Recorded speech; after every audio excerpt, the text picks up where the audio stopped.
시청자 여러분 안녕하십니까? 뉴스나우 시작합니다. 공천 헌금 1억 원을 수수했다는 의혹을 받는 무소속 강선우 의원이 오늘 오전 경찰의 피의자 신분으로 출석해 조사를 받고 있습니다. 포토라인에 선 강 의원, 자신은 원칙을 지키는 삶을 살았다며 사실상 혐의를 부인하는 듯한 발언을 내놨는데요. 현장에 취재기자 나가 있습니다. 조경원 기자. 서울경찰청 광역수사단입니다. 네, 강선우 의원에 대한 경찰 조사가 진행되고 있죠. 공천헌금 1억 수수 의혹을 받는 무소속 강선우 의원에 대한 경찰 조사는 이곳 서울경찰청 마포청사에서 현재 2시간 반가량 이어지고 있습니다. 강 의원은 오전 9시쯤 도착해 입구에 마련된 포토라인에 섰는데요. 국민 여러분께 심려를 끼쳐서 진심으로 죄송하다면서도 원칙을 지키는 삶을 살아왔다고 강조했습니다. 공천헌금 1억 원을 받았다는 혐의를 사실상 부인한 것으로 풀이되는데 잠시 들어보시죠.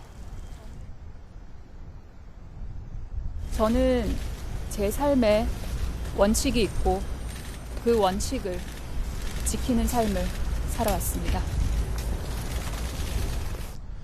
강 의원은 1억 원을 직접 받았는지 공천에 관여했는지 등을 묻는 취재진의 질문에는 아무런 답을 하지 않았습니다. 강 의원은 지난 2022년 지방선거를 앞두고 한 카페에서 김경 서울시의원을 만나 공천을 대가로 1억 원을 챙긴 혐의를 받습니다. 앞서 강 의원은 사무국장이었던 남모 씨의 보고를 받고서야 돈을 받은 사실을 알았고 돌려주라고 지시한 뒤 반환을 확인했다고 해명했습니다. 네, 오늘 조사의 주요 쟁점은 뭐가 될까요?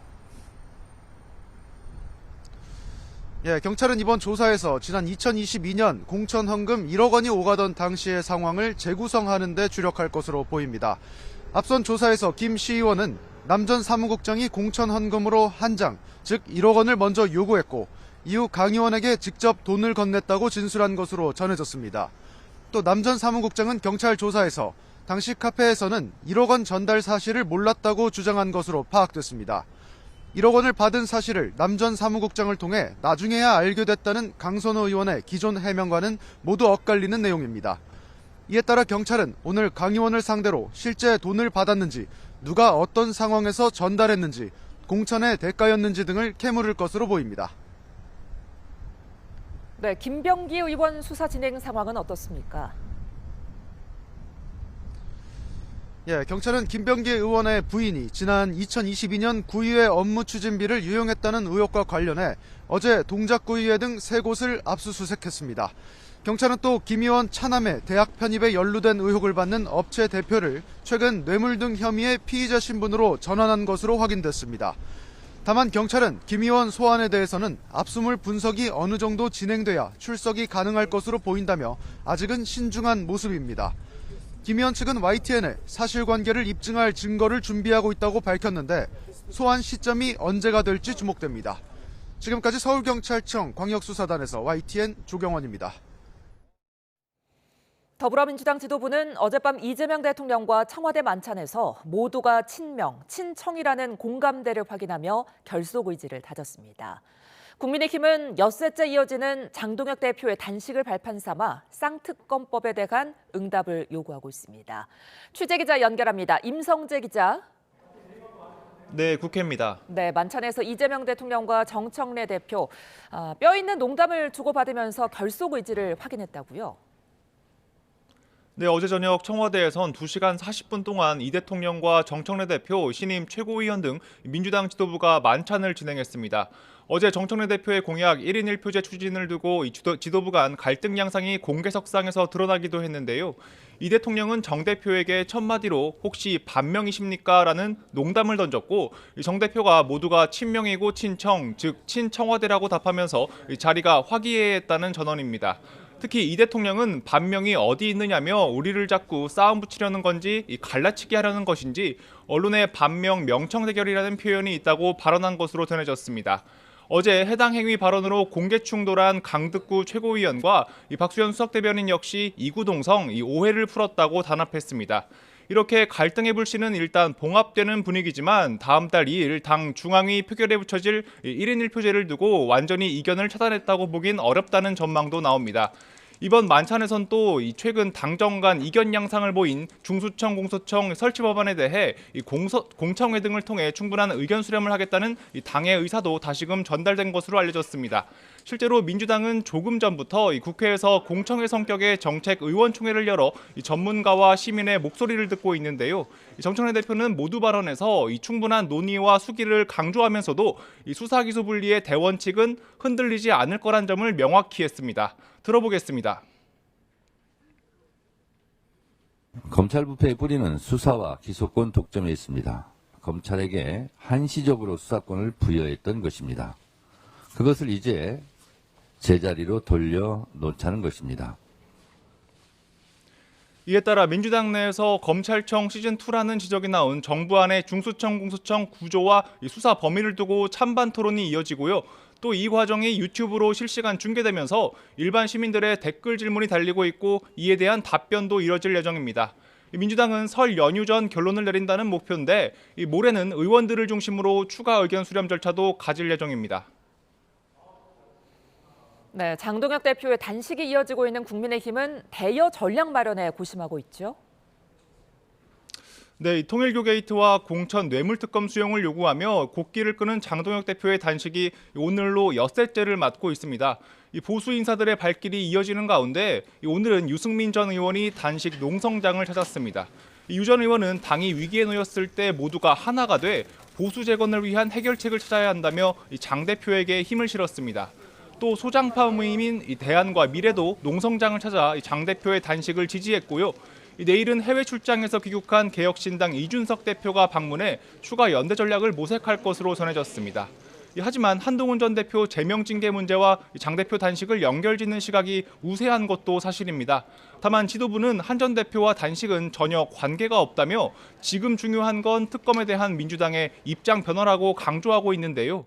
대여 투쟁에 초점을 둔 장 대표도 거듭 민주당의 답변을 요구했습니다. 들어보겠습니다. 극단적인 방법까지 동원해서 하루하루 민주당에 답을 요구하고 있는데 민주당이 답을 하지 않으면 국민께는 그 자체가 자백이라고 생각합니다.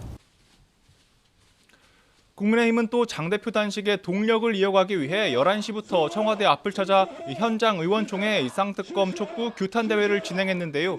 결의문도 청와대에 전달하면서 최대한 여권 압박에 나서는 모습입니다. 다만 특검과 관련한 민주당과의 협상 등이 연일 공전을 거듭하고 있는 상황이어서 투쟁 동력을 더 끌어올릴 수 있을지 출구 전략을 어떻게 할지 등은 고민하고 있습니다. 네, 이런 가운데 여야 이견 속 이해훈 기획예산처장관 후보자 인사청문회는 끝내 무산이 됐죠. 네, 초 여야가 합의했던 이해훈 후보자 청문회 날짜가 어제였죠. 하지만 이 후보자 측의 자료 제출 미흡 등을 이유로 국민의힘이 사실상 보이콧에 나서면서 이 청문회는 파행됐습니다. 인사청문 경과보고서 채택 시한이 내일까지라 물리적으로는 오늘도 청문회를 열 수 있지만 그럴 가능성은 작아 보입니다. 어젯밤 늦게까지 국회에서 대기했던 이해훈 후보자는 오늘은 국회에 오지 않았습니다. 결국 보좌관 갑질과 부동산, 아들 찬스 등 각종 의혹에 휘말린 이 후보자를 국회에서 검증하지 못한 상태인데요. 그 부담은 이 후보자 임명 권한이 있는 이 대통령에게로 쏠리는 분위기입니다. 이에 따라 내일로 예정된 이 대통령의 신년 회견에 여야 모두의 관심이 집중되고 있습니다. 지금까지 국회에서 YTN 임성재입니다. 한덕수 전 국무총리의 내란 방조 혐의 사건 1심 선고가 하루 앞으로 다가왔습니다. 12.3 비상계엄이 내란에 해당하는지 가려지는 첫 법원 판단인데 선고 공판은 실시간으로 중계됩니다. 취재기자 연결합니다. 임예진 기자. 네, 서울중앙지법에 나와 있습니다. 네, 한덕수 전 총리 선고 일정부터 전해주시죠. 네, 내일 오후 2시 서울중앙지법에서 한덕수 전 총리의 내란 방조 혐의 사건 1심 선고 기일이 열립니다. 내란 사건 첫 선고인 만큼 법원이 비상계엄을 내란으로 인정할지 관심인데요. 12.3 비상계엄의 헌법 질서를 무력으로 파괴하려는 목적과 실질적인 폭동이 있었는지가 쟁점입니다. 특검은 지난 결심 공판에서 한 전 총리가 국무총리로서 내란을 막을 수 있는 유일한 사람이었음에도 범행에 가담했다면서 징역 15년을 구형했습니다. 이에 한 전 총리는 최후 진술에서 국민께 고통과 혼란을 드린 점은 죄송하다면서도 계엄을 도우려 하진 않았다고 거듭 부인했습니다. 네, 내일 한 전 총리의 1심 선고도 생중계가 되죠. 네, 재판부가 방송사들의 중계방송 신청을 허가하면서 지난 16일 윤석열 전 대통령의 체포방해 사건 1심 선고와 마찬가지로 법정 내부 모습이 실시간 중계될 예정입니다. 비상계엄 사건이 가진 사회적 파장이나 국민적 관심도 등 공공의 이익을 고려한 판단으로 보입니다. 법원 자체 장비로 촬영하고 영상이 각 방송사로 실시간 송출되는데요. 법원은 다만 기술적 사정으로 다소간 지연이 가능할 수도 있다고 부연했습니다. 마지막으로 한 전 총리 혐의도 정리해 주시죠. 네, 가장 주요한 혐의는 국무총리로서 대통령의 자의적 권한 남용을 견제할 의무가 있음에도 계엄 선포를 막지 않고 방조한 혐의입니다. 당초 특검은 내란 우두머리 방조 혐의로 기소했는데 재판부 요청에 따라 공소장을 변경하면서 내란 중요 임무 종사 혐의가 추가됐습니다. 또 최초 계엄 선포문의 법률적 결함을 보완하기 위해 사후 선포문을 작성하고 폐기하도록 지시한 혐의도 적용됐는데요. 이 부분은 지난주 윤 전 대통령 재판에서도 유죄로 인정된 만큼 비슷한 판단이 나올 가능성이 크다는 분석입니다. 마지막으로 한 전 총리는 헌법재판소 탄핵 심판에서 계엄 선포문을 인지하지 못했다는 취지로 위증한 혐의도 받고 있습니다. 지금까지 법원에서 YTN 임혜진입니다. 이재명 대통령은 민간인이 북한 지역에 무인기를 침투시키는 건 있을 수 없는 일이라며 관계기관에 철저한 수사를 지시했습니다. 이 대통령은 오늘 청와대에서 주재한 국무회의에서 민간인들이 북측에 무인기를 보내 정보 수집 활동을 한다는 걸 어떻게 상상할 수 있는지 의심스럽다며 이같이 밝혔습니다. 이어 수사를 계속해 봐야겠지만 국가기관이 연관돼 있다는 설도 있다며 아직 확정된 건 아니지만 지금까지 드러난 건 민간인들이 멋대로 북한에 무인기를 침투시켰다는 거라고 비판했습니다. 이 대통령은 또 무인기가 몇 번씩 왔다 갔다 하는 걸 제대로 확인하지 못했느냐는 취지로 군 당국을 강하게 질타하며 남북 간 신뢰가 깨지지 않도록 다시는 이런 일이 생기지 않게 했으면 좋겠다고 강조했습니다.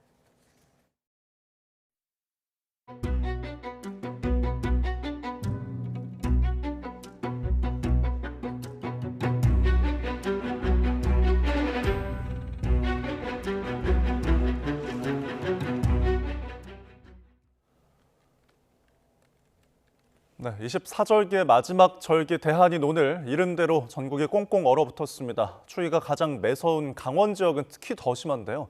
현장에 나가 있는 취재기자 연결합니다. 홍성욱 기자. 네, 강원도 춘천 구곡폭포에 나와 있습니다. 네, 홍 기자 뒤로 빙벽이 보이는데 얼마나 춥습니까? 네, 정말 손발이 얼어붙어 감각이 없을 정도로 정말 춥습니다. 오늘 날씨가 얼마나 추운지 좀 보여드리기 위해 물에 젖은 청바지를 준비했습니다. 이 밖에 꺼내놓은 지 10여 분밖에 지나지 않았는데 이렇게 단단하게 얼었습니다. 얼마나 꽁꽁 얼었는지 잘 접히지도 않고요. 청바지가 아니라 마치 단단한 얼음판을 들고 있는 듯한 기분이 듭니다. 제가 나와 있는 곳이 강원도 춘천의 대표 관광지 가운데 한 곳인데요. 제 뒤를 좀 보여드리면요. 이렇게 커다란 빙벽이 보이실 겁니다. 좀 자세히 보면 사람 키만한 커다란 고드름까지 달려 있습니다. 계곡을 따라 올라가면 높이 50m에 달하는 이 커다란 폭포가 보이는데요. 9구비를 돌아 흐른다고 해서 이름 붙여진 구곡폭포입니다. 강추위에 폭포도 꽁꽁 얼어 거대한 빙벽으로 변했습니다. 말씀드린 대로 지역 대표 관광지라 등산객이나 관광객들이 많이 찾는데 날이 얼마나 추운지 발길이 뚝 끊겼습니다. 특히 강원도 화천 광덕산의 아침 기온이 영하 20도까지 곤두박질 쳤습니다. 제가 나와 있는 이곳 강원도 춘천도 최저기온이 영하 12.5도를 기록했는데요. 체감온도는 무려 영하 18도까지 뚝 떨어졌습니다. 강원 지역에는 어제부터 한파경보가 내려졌습니다. 한파경보는 아침 최저기온이 전날보다 15도 이상 떨어지거나 영하 15도 이하인 날이 이틀 이상 이어질 때 발효되는데요. 한낮에는 기온이 조금 오르긴 하겠지만 영하 10도 안팎을 유지할 전망입니다. 어제 새벽 내린 눈이 얼어붙어 곳곳이 빙판으로 변했습니다. 이 때문에 노약자는 외출을 자제하는 게 좋습니다. 추위는 이번 주 내내 이어질 전망입니다. 동파사고 막기 위해 수도관에 물을 조금씩 흐르게 하거나 열선을 감아 놓는 등 시설물 관리에도 각별한 주의가 필요합니다. 지금까지 강원도 춘천에서 YTN 홍서욱입니다. 네, 거리의 추위가 더 매서워지면서 노숙인들의 발길은 쉼터로 향하고 있습니다. 이 쉼터에서는 따뜻한 공간과 방한용품을 제공해 이들이 추운 겨울을 버틸 수 있도록 돕고 있는데요. 현장에 나가 있는 취재기자 연결해 자세한 내용 들어보겠습니다. 이수빈 기자. 네, 물레동 노숙인센터입니다. 네, 지금 나가 있는 공간이 어떤 곳입니까? 네, 이곳은 노숙인들에게 옷이나 방한용품 등을 제공하기 위해서 마련된 공간입니다. 조금 전 오전 10시에 운영을 시작했는데 문 앞으로 물품을 받기 위해 시민들이 줄지어 있는 모습도 볼 수 있었습니다. 제 뒤쪽으로 보시면 두꺼운 이불이나 전기 장판 등이 쌓여 있기도 하고 또 상자 안에는 내복이나 양말들이 준비되어 있기도 합니다. 영하 10도를 밑도는 한파를 이겨내야 하는 이들이 혹독한 시간을 보내지 않기 위해 따뜻한 겨울을 보낼 수 있도록 버팀목이 되어주는 겁니다. 160평이 넘는 크기의 방 안에 벌써 이른 아침부터 40여 명이 모여들었습니다. 24시간 동안 따뜻한 공간을 제공하는 이곳 쉼터에는 하루 평균 180명이 방문하는데요. 이번 겨울 동안 생활관 한편에 자리를 마련하고 머무르고 있는 이들도 적지 않다고 합니다. 쉼터를 찾는 사람들에게 다양한 이유가 있다고요? 네, 노숙인들은 물론이고 인근 쪽방촌 주민들도 이곳 쉼터를 이용하고 있습니다. 연탄을 태워서 방을 데워보지만 찬 바람을 이길 수 없어서 지독한 감기에 걸렸다는 노숙인도 만나볼 수 있었는데요. 직접 들어보겠습니다. 우풍지 같은 거 겨울에 달잖아요. 벽을 막아주지 못하니까요. 연탄불로는 보일러 자체가 뜨거운 물이 안 나오잖아요. 손시렵죠. 손시렵고 얼굴 차갑고요. 지자체들도 한파 피해 최소화를 위해 분주히 움직이고 있습니다. 자치구청사에 방한용품을 준비하고 한파 응급 대피소로 사용하거나 수도 계량기 동파에 대응하기 위해 상황실을 운영하기도 합니다. 또 경로당, 주민센터, 도서관 등에 한파 쉼터를 마련하는 등 추운 겨울을 탈없이 이겨내기 위해 여념이 없는 모습입니다. 지금까지 물레동 노숙인 쉼터에서 YTN 이수빈입니다. 최저 기온 영하 20도 수준의 강력한 북극 한파가 찾아왔습니다. 오늘 시작한 강추위는 최소 일주일 넘게 이어질 전망인데요. 울릉도에는 대설경보가 내려져 있습니다. 취재기자 연결해서 자세한 내용 들어보겠습니다. 장하윤 기자, 어젯밤부터 한파특보가 내려져 있는 거죠? 네, 어젯밤 9시부터 전국 대부분 지역에 한파특보가 내려져 있습니다. 이번 겨울 가장 매서운 한파가 들이닥친 건데요. 현재 경기 북부와 인천 강화도, 강원 지역에는 한파 경보가 내려졌고 그 아래로는 중부지방과 경북, 전북과 전남 위쪽 지역까지 한파주의보가 발령 중입니다. 아침 기온이 대부분 영하 10도 안팎에 머물고 남부지방과 해안가도 이 영하 5도 수준을 보이고 있습니다. 분포도로 최저 기온 살펴보면요. 강원도 양구군 해안면이 오늘 새벽 6시 10분 영하 21도를 기록해서 전국에서 가장 추웠습니다. 철원과 하천 일대가 대부분 영하 18도에서 영하 20도 분포를 보이고요. 인천도 영하 12.5도, 서울이 영하 11.6도를 기록했습니다. 바람도 강하게 불어서 체감 온도는 더 떨어졌습니다. 강원도 철원군 임남면의 최저 체감 온도는 밤사이 영하 30.9도를 기록했습니다. 전북 무주군 설천면도 영하 27.7도의 체감 온도를 보였습니다. 이번 한파 쉽게 끝나지 않을 전망입니다. 북극 한기가 시베리아 부근으로 남하해서 우리나라로 계속 찬 공기를 불어넣고 있는데요. 여기에 북동쪽으로 따뜻한 공기가 수직으로 벽을 쌓아 대기 흐름을 막고 있어서 북극 한기가 빠져나가지 못하고 한반도 상공에 머물고 있습니다. 전문가들은 이런 강력 한파가 최소 일주일, 길게는 다음 주까지 이어질 걸로 예상합니다. 네, 추위와 더불어서 눈 소식도 있다고요? 네, 대설 경보가 내려진 울릉도와 독도에는 이미 눈이 내리고 있습니다. 지금 보시는 건 독도 전망대와 석포 전망대에서 본 모습인데요. 바람 때문에 흔들리는 CCTV 영상으로 이미 눈이 쌓인 모습, 또 눈발이 날리고 있는 모습 볼 수 있습니다. 지금까지 울릉도에 17cm가 내려 쌓였고 모레까지 최대 30cm가 내릴 걸로 예상됩니다. 내일부터는 전라도와 충청 서해안, 제주 산간에도 많은 눈이 내리겠습니다. 시간당 1에서 3cm의 강한 눈이 집중될 걸로 보이기 때문에 눈 쌓임으로 인한 피해에 대비하셔야겠습니다. 또 내린 눈이 얼면서 빙판길과 도로 살얼음이 나타나는 곳도 많을 걸로 보여 주의가 필요합니다. 지금까지 과학기상부에서 YTN 장하영입니다. 네, 오늘 오전 9시쯤 경기 부천시 중동에 있는 지상 5층짜리 은행 건물 4층에서 불이 났습니다. 현재까지 다친 사람은 없는 것으로 확인됐지만 은행 관계자 등 약 50명이 자력 대피한 것으로 파악됐습니다. 소방당국은 불이 급격히 번질 것을 우려해 신고 1시간여 만에 대응 1단계를 발령했습니다. 부천시는 오전 10시 20분쯤 화재로 연기가 다량 발생하니 안전에 유의하라는 내용의 재난 문자를 보냈습니다. 오늘 새벽 6시 20분쯤 경남 창녕군 중부내륙고속도로 창녕나들목 인근에서 화물차 3대가 추돌했습니다. 이 사고로 4.5톤 화물차 운전자 60대 남성이 다쳐 병원으로 옮겨졌습니다. 또 사고 여파로 일대 도로에서 정체가 빚어졌습니다. 네, 코스피가 사상 처음으로 4,920선을 찍은 뒤 내림세로 돌아섰습니다. 차익 실현 물량이 나오면서 4,900선을 내줬는데요. 취재기자 연결해서 자세한 증시 상황 짚어보겠습니다. 손효정 기자, 코스피가 오늘은 숨고르기에 들어갔네요. 네, 전날 4,900선을 돌파했던 코스피는 오늘 개장 직후만 해도 강세였습니다.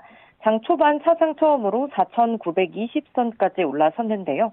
하지만 외국인과 기관의 매도세가 커지면서 하락세로 돌아섰습니다. 4,820선까지 밀렸다가 지금은 4,880대에 머무르고 있는데요.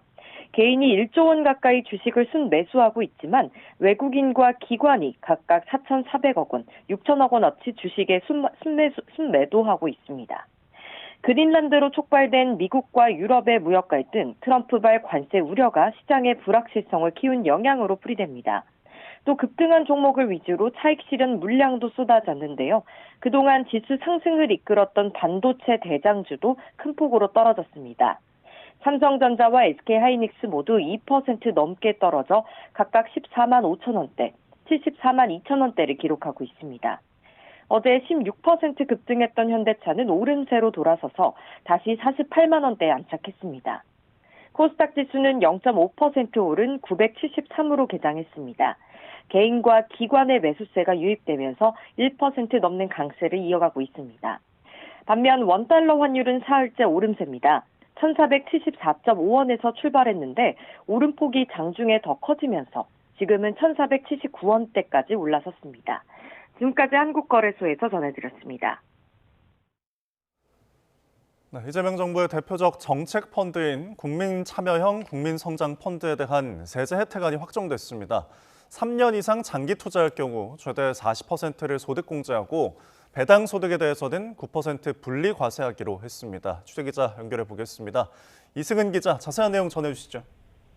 네, 재정경제부가 지난 9일 경제성장 전략을 발표하면서 첨단 산업에 투자하는 국민성장펀드에 손실이 나더라도 정부가 20%까지 메워주고 또 일반 국민의 투자금이 들고 날 때 모두에 세금 혜택을 주겠다고 밝혔는데요. 오늘 구체적 정보안이 발표됐습니다. 6월이나 7월에 출시하는 국민참여형 국민성장펀드에 3년 이상 투자하면 3천만 원 이하분은 40% 소득공제 등 최대 40% 소득공제 혜택을 주겠다고 밝혔습니다. 또 투자일로부터 5년간 배당 소득에 대해 9% 분리과세가 됩니다. 투자금 2억 원 한도로 혜택을 받을 수 있는데 지난 3년간 한 번 이상 금융소득 종합과세 대상자가 됐다면 과세 특례 대상에서 제외됩니다. 벤처기업 등에 투자하는 정책펀드인 기업성장집합투자기구 BDC에 대해서도 납입금 2억 원을 한도로 배당소득 9% 분리과세 혜택을 줄 예정입니다. 재경부는 또 국내 시장 복귀 계좌 RIA에 납입한 투자금은 국내 상장 주식과 국내 주식형 펀드 등에 자유롭게 투자할 수 있지만 일반 계좌에서 해외 주식을 순매수한 경우에는 해당 금액에 비례해서 소득공제 혜택을 조정할 것이라고 밝혔습니다. 세제 혜택만 노리고 자금 돌려막기로 해외 주식에 다시 투자하는 이른바 체리피킹을 차단하기 위한 방안입니다. RIA 혜택과 관련해서는 올해 1분기 복귀하면 매도 금액 5천만 원까지 양도소득의 100%를, 2분기에 복귀하면 80%를, 하반기에는 50% 비과세 혜택을 주는 방안을 확정했습니다. 개인 투자자용 한해체 상품에 투자하는 경우 투자액의 5%를 한 사람당 공제 한도 500만 원 안에서 해외 주식 양도소득에서 공제하게 됩니다. 정부는 해외 주식 복귀나 한해제 상품 가입 시 혜택, 해외 자회사 수입 배당금 전액 비과세는 환율 안정을 위해 올해만 한시적으로 적용한다고 밝혔습니다. 지금까지 YTN 이승은입니다. 트럼프 미국 대통령이 그린란드 편입에 반대 가는 유럽 국가에 관세 부과를 100% 강행할 거라고 압박했습니다. 미 재무장관은 트럼프 대통령의 관세에 유럽이 보복 관세를 검토하는 건 현명하지 못한 행동이라고 경고했습니다. 워싱턴 홍상희 특파원입니다. 트럼프 대통령은 미국의 그린란드 확보에 반대하는 유럽 국가에 관세를 부과하겠다는 의지를 재확인했습니다. 미 NBC 뉴스와의 인터뷰에서 트럼프 대통령은 미국의 그린란드 매입에 대한 합의가 없을 경우 이들 국가에 대한 관세 부과 계획을 100% 실행할 거라고 말했습니다. 이미 밝힌 대로 그린란드에 병력을 보낸 덴마크와 노르웨이, 프랑스, 영국 등 8개국에 다음 달 1일부터 10%의 관세를, 6월부터는 관세 25%를 부과하겠다는 겁니다. And I may do that for Greenland too. I may put a tariff on countries if they don't go along with Greenland because we need Greenland for national security. So I may do that. 하지만 그린란드를 병합하기 위해 무력을 사용할 거냐는 질문에는 노코멘트라며 한 발 물러섰습니다. 노벨 평화상 수상 불발에 대한 불만과 공격도 이어졌습니다. 자신은 노벨상에 관심이 없다면서도 노르웨이 정부가 사실상 노벨 평화상 수상자 선정을 완전히 통제하고 있다며 비판했습니다. 앞서 블룸버그 통신 등은 트럼프 대통령이 노르웨이 총리에게 편지를 보내 노벨 평화상을 주지 않아 이제는 자신이 평화만 생각할 의무가 없고 그린란드를 통제할 거라고 언급했다고 보도했습니다. 스콧 베센트 미 재무장관은 노벨 평화상 수상이 불발돼 트럼프 대통령이 그린란드 확보에 나섰다는 해석은 터무니없다고 말했습니다. 그러면서 유럽 국가들이 이른바 그린란드 관세에 보복 관세를 검토하는 건 현명하지 않다고 경고했습니다. The president is looking at Greenland as a strategic asset for the United States. We are not going to outsource our hemispheric security to anyone else. I think it would be very unwise. 트럼프 대통령이 그린란드 관세 강행 의지를 밝히면서 동맹국을 대상으로 한 무역전쟁 재점화 가능성도 커지고 있습니다. 로이터 통신은 금융시장에서 미국 자산 매도를 의미하는 셀 아메리카 우려가 다시 커지고 있다고 지적했습니다. 워싱턴에서 YTN 홍상입니다. 트럼프 미국 대통령의 그린란드 야욕이 정도를 더해감에 따라 덴마크가 그린란드에 병력을 추가 파병할 거로 전해졌습니다. 덴마크 TV2 방송은 국방부 소식통을 인용해 덴마크가 그린란드에 상당한 규모의 전투 병력을 추가로 파병할 거라고 보도했습니다. 추가로 파병되는 병력은 이날 그린란드 수도 누쿠에서 북쪽으로 300km 떨어진 칸게를 루스wak에 도착할 예정이며 페터 보이센 덴마크 육군 참모총장이 이들과 동행할 거라고 덧붙였습니다. 벨기에 브뤼셀에 있는 나토 본부를 방문한 트렐스룬 폴센 덴마크 국방장관은 그린란드에서 감시 작전을 시작할 것을 나토에 제안했습니다. 트럼프 미국 대통령이 그린란드 확보를 위해 유럽 국가들에 대한 추가 관세 부과를 예고한 가운데 금과 은 가격이 역대 최고치 기록을 경신했습니다. 블룸버그 통신에 따르면 국제 금 현물 가격은 우리 시각 어제 오전 8시 30분 온스당 4,690.59달러로 최고치를 기록한 뒤 오늘 오전 9시 15분 현재 4,667.38달러에 거래되고 있습니다. 은 현물 가격은 오늘 오전 8시 94.7295달러까지 치솟았다가 9시 15분 93.8835달러를 나타냈습니다.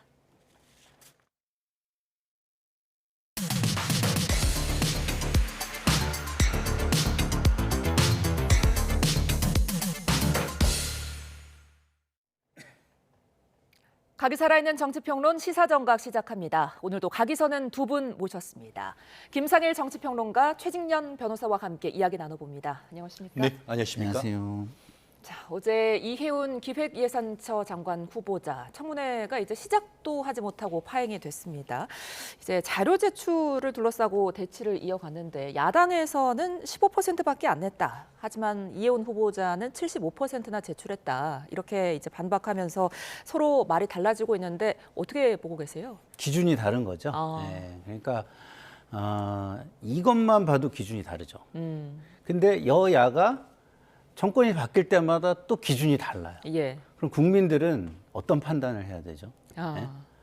기준이 제가 청문회 할 때마다 그런 말씀을 드렸어요. 어떤 사람은 억울한 사람이 되고 어떤 사람은 시범 케이스가 되고 예. 시범 케이스 뒤에 따라오는 사람들은 도덕성에 큰 문제가 과거의 인사보다 훨씬 많음에도 불구하고 그냥 유야무야 지나가 버리고 예. 도대체 기준은 있는 것인가 하는 것이고요. 그런 것들이 어느 정권도 다르지 않게 지속적으로 악순환이 되고 있다라는 측면에서 이것은 정치권 전체가 반성을 해야 되는 그런 문제고 사실 퍼센테이지는 중요하지 않습니다. 예. 필수 검증 자료를 중심으로 이야기를 해야죠. 검증을 하는데 필수 자료가 뭐냐 예. 이걸 중심으로 이야기를 해야 하는 것이 맞고요. 이런 식으로 제가 방송에서도 계속 말씀을 드리지만 국민 입장에서는 기준이 필요한데 기준을 매번 정해달라고 방송에서 매번 부탁을 제가 하거든요. 예. 안 하잖아요. 이거는 사실상 정치권이 개혁의 대상이 돼야 되는 거 아닌가 이런 생각이 듭니다. 예. 그러니까 이제 평론가님은 파행의 원인을 고무줄 기준으로 짚어주셨는데 어쨌거나 이제 아예 입장도 못하고 정해해버린 건 굉장히 이례적인 일이잖아요. 그렇습니다. 계속 그 야권에서 지적하는 대로 문제가 이렇게 많은 후보자라면 오히려 이제 청문회에 올리는 게 야권의 입장에 좀 도움이 되지 않을까도 싶은데. 그렇습니다. 그렇기 때문에 국민의힘 내에서도 이 청문회를 진행해야 되는지 여부에 대해서도 상당히 고민이 있는 것도 사실이죠. 예. 하지만 왜 국회를 고민하게 만들죠? 지금 그 이혜원 후보자님께서 본인 스스로 거취를 결정할 때가 온 것 아닙니까? 오히려 넘은 것 아니겠습니까? 예. 저는 이 상황 속에서 가장 지금 집에서 땅을 치고 어떻게 보면 애통해야 할 사람이 지금 여가부 후보자였던 우리 강 의원님 아니겠습니까? 예전 같은 경우에는 본인이 어떻게 보면 그 직원들에 대한 갑질 그것 하나만으로도 이재명 정부의 첫 그 여가부 장관 후보를 사퇴했었는데 여기는 그걸 플러스 해서 뭐 매일 일의혹이 지금 벌어지고 있는 그런 상황입니다. 예. 그렇다고 한다고 하면은 이 정도면은 이재명 대통령께서 스스로 지명을 철회하는 것이 맞죠. 그런데 그 부담을 계속 국회에 떠넘기면서 이제는 거꾸로 야당 탓을 하고 있다는 것은 주객이 전도된 것이 아닌가 싶은데요. 조금 전에 15%냐 75%냐 논쟁도 상당히 코미디 같은 겁니다. 예. 실제 조금 전에 제가 그 천하람 의원이 쓴 글을 봤는데 2,000여 개 정도의 자료를 요청을 했는데 그중에 75%는 뭐라고 돼 있냐. 개인정보보호법 때문에 낼 수가 없습니다. 마치 100개의 문제를 냈는데 75개 문제에 대해서는 이 문제가 잘못됐기 때문에 나는 답을 거부합니다. 마치 이것은 제2의 조국 전 장관을 보는 것 같다. 본인이 그 수사를 받고 있으니까 형사소송법 몇 조에 의해서 진술을 거부합니다. 라고 하는 거나 마찬가지거든요. 지금 제가 봤을 때 가장 핵심적인 내용, 특히 지금 그 강남의 100억대 아파트와 관련해가지고 지금 국민의힘에서 배우자와 후보자, 직계 존속에 분양받은 아파트에 대한 담보대출 현황, 임차 현황, 매각했을 때의 매각 대금 등에 대해서 요청을 하니까 뭐라고 돼 있냐. 개인정보로서 제출하기 어려운 점 양해 부탁드립니다. 처음부터 끝까지 개인정보를 가지고 아무것도 내지 않는 이런 상황이 국민을 만만하게 보는 겁니까? 국민을 이른바 개돼지로 보는 겁니까? 그렇기 때문에 국회를 탓하기에 앞서서 본인 스스로 사퇴를 해야 되고 그렇지 않을 경우에는 이재명 대통령께서 지명 철회를 해야 되는 그런 문제인 것이지 실제로 이 사안에 대해서 더 나갈 필요가 있는지에 대한 것이 국민의 전체적인 여론이 아닌가 생각합니다. 예. 제가 조금 뭐랄까요? 기준이라는 부분에 대해서 시청자분들께 말씀을 드리고 싶은 게 있는데 자, 이혜훈 후보자가 민주당 사람이면요. 벌써 컷오프 됐죠. 예? 우리는 현역 불패의 역사가 있는 현역 의원까지 우리 당 사람이기 때문에 강선우 의원을 낙마시킨 겁니다. 예. 이혜훈 전 의원은요, 우리 당 사람이 아니에요. 국민의힘 사람입니다. 지금 얼마 전에 이쪽으로 넘어왔기 때문에 그걸 감정적으로 제명했다고 해가지고 책임이 전혀 없는 것처럼 얘기하는데 예. 그렇지 않습니다. 이재명 정부는요, 그쪽에 검증됐다고 생각되는 대표적인 정치인 중에 하나를 발탁해서 쓴 것뿐이다 이런 말씀을 드립니다. 그러니까 이혜훈 장관 후보자의 출신 성분 논란은 계속되고 있어요. 어쨌거나. 결국 그 이재명 대통령께서 이른바 통합인사라고 얘기를 하면서 탕평인사를 얘기하지만 사실은 지금 현재의 탕평이 어렵고 통합이 어렵습니까? 실질적으로 지금 그 통합 인사 그리고 특히 지금 이재명 대통령께서 이렇게 한 것은 오히려 야권을 분열하기 위한 고도의 정치적인 전략이다라는 것이 오히려 입증되고 있는 건 아니겠습니까? 오히려 국민의힘 내에서 지금 그 이혜원 후보에 대해서 얘기를 한 것이고 정말로 이 부분에 대해서 통합을 얘기한다라고 한다고 하면은 당에 먼저 요청을 해서 이런 부분을 좀 추천을 해 주십시오. 그렇게 해야 되는 것이죠. 근데 아시다시피 지금 그 국민의힘 계열에서 3선을 하는 동안 그리고 박근혜 전 대통령부터 이명박 전 대통령 나아가 지금 그 윤석열 전 대통령까지 단 한 번도 이분은 선출직 이외에 임명직 후보에 오른 적이 없습니다. 예. 그것은 왜 그렇겠죠? 국민의힘 내에서도 이 부분이 어쨌든 지역구의 선출을 받아서 그 선택을 받아서 당선된 건 맞지만 임명직, 장관이라든가 이런 부분에 있어서는 여러 가지 하자가 있을 수 있기 때문에 내부적인 어떤 검증 속에서 다 낙마했던 그런 전력이 있는 것으로 알려진 것이에요. 그런데 그런 사람을 딱 집어가지고 올리면서 옛날에 문제가 있었지만 내가 그럼에도 불구하고 한다. 그러면서 이제 출당까지 된 사람을 국민의힘 사람이다라고 얘기를 하는 것은 지금 출당했는데 국민의힘 사람입니까? 이제는 이재명의 사람인 것이죠. 그러면 이재명의 사람으로서 이렇게 흠이 많고 문제가 많은 사람을 계속 끌고 가는 것이 맞습니까? 예. 그렇기 때문에 지금 뭐라고 합니까? 이재명 정부가 이른바 정과가 한두 개가 아닌 그런 정도면은 지금 현재 내각이 있기 때문에 이 정도는 문제되지 않는다고 생각하느냐라는 비판으로부터 자유롭게 어려운 것이죠. 예. 다시 한번 기준선을 말씀드리면요. 예. 이혜원 후보자를 발탁할 때는 국민의힘의 지역위원장이었습니다. 알겠습니다. 자, 이처럼 야당은 계속해서 이혜원 후보자가 자격이 없다고 주장하고 있고 또 여당 역시 이에 뚜렷한 반박을 하고 있지 못하는 상황인데요. 관련 내용 들어보시죠. 제가 제일 괘씸하게 생각하는 거는 장관직보다 원펜타스를 아직도 소중하게 여기는 것 같아요. 제가 참 슬펐던 게 뭐냐 하면요. 2014년인데 오 하나님 제가 화 잘 내고 부하 직원들에게 야단치고 히스테리 부리는 것을 고치라는 말씀이다. 오 하나님 제가 온유함을 얻기 위해 많은 세월 기도했지만 제 힘으로 할 수 없었습니다. 본인도 본인의 이런 잘못을 알았다는 거잖아요. 그 아는 목사님한테 낙선기도 부탁하는 거 명단도 쫙 나왔잖아요. 이게 종교인한테 저는 참 슬펐던 게요. 코팅을 해서 줬어요. 명단을 만들어서 들고 다니면서 계속 중보기도 해달라고. 알아서 좀 자진사퇴 해주면 안 될까라는 생각을 가진 의원들이 좀 있으신가요, 여당에? 진술을 거부하겠습니다. 근데 이제 사실은 대통령이 어렵게 고심 끝에 지명하신 인사기 때문에 청문회도 보지 않고 이렇다 저렇다 얘기한다거나 뭐 청문회 자체를 뭐 거칠 자격이 없다 이렇게 얘기하는 건 적절하지 않다고 생각하고요. 사실은 이런 뭐 여러 가지 뭐 단독 기사도 많이 쏟아졌는데 그거 중에 사실인 것도 있을 거고 사실이 아닌 것도 또는 과장된 것도 있을 거잖아요. 그런 거를 후보자가 직접 소명을 하고 국민들이 판단하면 되는 문제인 것 같거든요. 여당 단독 청문회 없이 임명 이거는 전혀 선택지 없겠네요. 여당 입장에서는. 뭐 생략해서도 안 되고 여당 단독으로 야당을 빼고 하는 것도 안 된다고 생각합니다.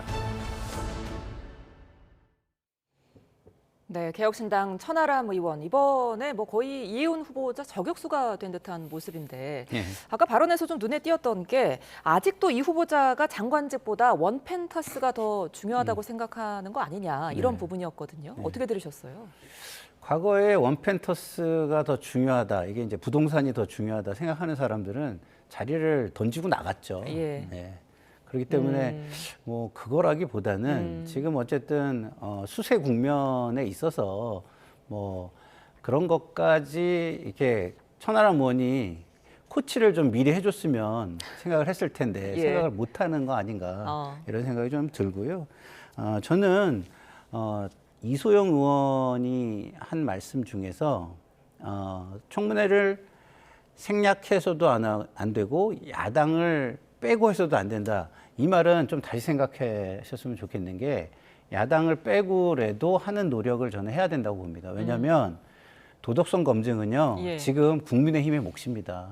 그러면 정책 역량 검증은 안 하고 그냥 뽑겠다는 겁니까? 여당이 정책 역량 검증이라도 빡세게 하는 모습을 보여줘야 된다 이런 생각이 듭니다.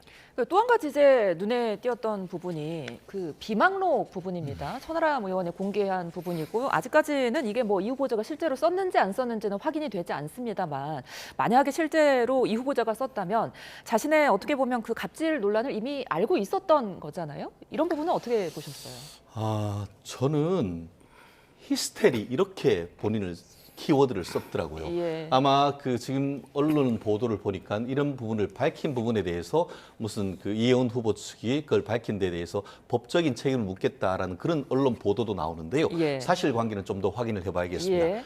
근데 저는 그렇게 생각합니다. 그런 일이 있으면은 공직에 나가면 안 되죠.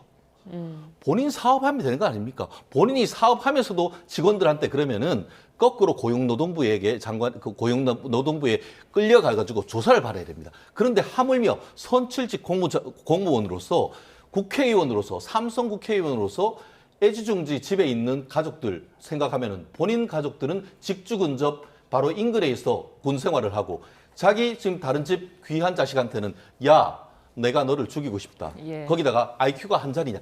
이렇게 얘기하는데 그것을 스스로 어떻게 보면 뭐 종교인으로서 그런 고백할 수 있습니다. 좀 고쳐달라고 할 수 있습니다. 그런데 본인 스스로 안 된다. 그러면은 공직에 나가지 말아야 되는 거 아닙니까? 그리고 그런 부분에 대해서면은 그런 게 있어서 내가 정말 노력을 했는데 그게 제대로 안 된 것에 대해서 정말 송구하고 죄송합니다 해야 되는 건 아닙니까? 그리고 그 피해를 입은 그 스태프들한테 송구하다는 얘기를 해야 되는 건 아닙니까? 그런데 어제 같은 경우에도 그런 것 어디 보입니까?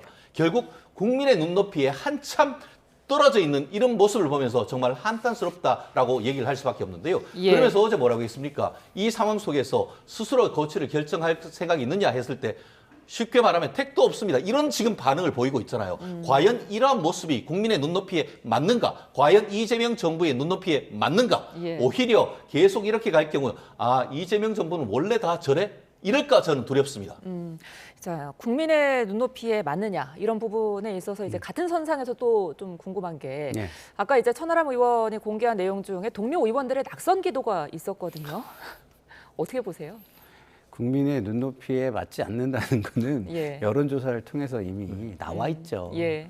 그렇기 때문에 제가 드리는 말씀은 정책 역량이라도 보여줘서 지지율을 좀 한번 예. 뒤집어 보고 그다음에 스스로 국민들에게 해명하는 자리를 마련해서라도 그 해명을 통해서 국민 지지도를 좀 바꿔봐라. 흐름을, 예, 기류를 예. 바꿔봐라. 이런 말씀을 드리는 것이고요. 예. 왜냐면 아직은 기회의 창이 완전히 닫힌 게 아니잖아요. 최선을 다해봐라 이런 거고. 그런데 본인이 그것을 경시해서 그런 노력을 소홀히 한다면 뭐 저 같은 사람이 여권 패널이라서 말을 자제하지만 뭐 이렇게 말을 자제하지 않는 상황도 올 수 있는 거죠. 예. 네. 그러니까 이제 뭐 민주당 입장에서도 좀 난감한 것 같습니다. 아까 뭐 이소영 의원 역시 뭐 이 후보자에 대한 자진 사퇴 질문에 말을 아꼈잖아요. 민주당에서는 단독으로 청문회를 진행할 생각도 좀 없어 보이거든요. 그렇게 하는 것은 국회 인사청문회법을 위반한다라고 봐야죠. 아시다시피 현재 민주당이 아마 이 기재위원장이 민주당 소속 국회의원이었으면 벌써 개최해가지고 다 끝내고 인사청문회 보고서 벌써 보냈을 가능성이 큽니다. 그런데 안타깝게도 민주당 입장에서는 그 이미자 의원, 국민의힘 의원께서 지금 기재위원장이다 보니까 의사봉을 들고 있는 건 알겠습니까? 거기에서 의사봉을 치면서 진행을 해야 이게 그 인사청문회가 진행이 되는데 결국 그 여러 가지 문제, 특히 이제 관련되는 자료를 요청을 했음에도 불구하고 자료가 제대로 요청되지 않는다. 나아가 지금 여야 간에 어떻게 합의를 했습니까? 그런 부분이 제대로 자료가 나오지 않으면 협의를 해서 이 인사청문회를 연기할 수 있다라고까지 서로 여야 간에 합의를 했지 않습니까? 예. 그렇다고 하면은 민주당 또한 이렇게 해서 계속 밀어붙일 게 아니고 조금 더 지금 이혜원 후보한테 최대한 어떤 걸 내라. 그리고 특히 최근 같은 경우에는 범죄 혐의까지도 받고 있는 것 아닙니까? 지금 아까 뭐 특정 아파트를 얘기를 해서 그렇습니다만 강남 100억짜리 아파트에 살면서 거기에서 사무관대 장관 모자 쓰고 살고 싶다고 하는데 결국 돈은 돈대로 권력은 권력대로 가지려고 하는 속에서 이 동티가 나는 건 아니겠습니까? 그러면은 내가 그 장관으로 나갈 자격이 있다는 것을 국민들에게 보여주는 검증하는 자료를 내달라고 하는데 왜 내죠? 민주당은 뭐라고 했습니까? 숨기는 자가 범인이다라고 했지 않습니까? 예. 왜 이렇게 숨깁니까? 떳떳하면은 해명할 것을 넘어서 말로만 해명할 수 있습니까? 증거로서 해명해야 되는데 그 증거를 내고 있지 않기 때문에 지금 파행이 되는 것이고, 지금이라도 오늘이라도 관련되는 증거, 특히 아파트 관련되는 것, 자녀와 관련되는 것, 나아가 지금 제3연육교 넘어 바로 있었던 13억에 사서 40억 넘게 팔았다라고 하는 영종도 토지, 이런 부분에 대한 관련되는 자료 떳떳하면 내면 안 되는 겁니다. 그러고 하면은 국민의힘이 그것을 거부할 수 있겠습니까? 바로 열게 되는 것이죠. 그렇기 때문에 지금 공은 국민의힘 그 기재위원장한테 있는 것이 아니고 이해운 후보한테 있는 것이죠. 예. 그러니까 청문회를 열어서 지금 그런 거를 후보자한테 물어보고 국민들한테 답을 하는지 못하는지를 보여주셔야 된다라는 생각이 저는 드는 것이고요. 예. 그리고 지금 자료 제출이 안 되고 도덕성에 문제가 있었던 사람이 이해운 후보자만은 아니잖아요. 그래서 제가 드리는 말씀이 방향에 다 동의하지만 예. 절대적인 기준을 좀 만들어달라. 여야가 머리를 맞대고 이것만큼은 공익성이 크니까 이런 자료들은 꼭 내야 된다. 이런 걸 좀 리스트업을 하든지, 아니면 그 네거티브 리스트로 안 낼 수 있는 것만 아주 적시를 하든지, 아니면 포지티브 리스트로 내야 되는 거를 적시를 하든지, 좀 기준을 좀 이번 기회에 제발 좀 줬으면 좋겠다. 다음 청문회 다음 정권에서 저는 이 얘기를 또 하고 있을 것 같아서 굉장히 서글픕니다. 이제 결국에는 이제 공이 이재명 대통령에게 넘어간 게 아닐까 하는 생각이 드는데, 이 대통령 지금 어떤 생각하고 있을까요? 기본적으로 국민의 의사를 살피고 있겠죠. 그 국민 통합의 가치와 그다음에 국민들이 또 요구하는 가치가 또 도덕성이라는 가치가 같이 존재하는 거니까요. 이 두 가치를 가지고 국민들께 지금 말씀을 드리고 있는 거고, 그것을 국민들이 어떻게 판단하는지를 지금 보고 계실 것이다, 이런 생각이 듭니다. 네. 이런 가운데 어제 저녁 이재명 대통령과 민주당 정청래 대표, 한병도 원내대표를 비롯한 민주당 지도부가 청와대에서 만찬을 함께 했습니다. 화기애애한 분위기 속에 뼈 있는 농담도 오가는데요. 관련 영상 보고 오겠습니다.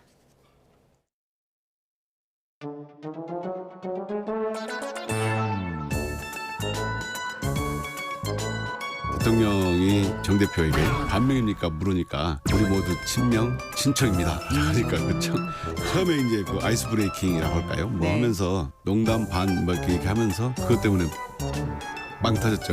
빵 터졌고요. 네.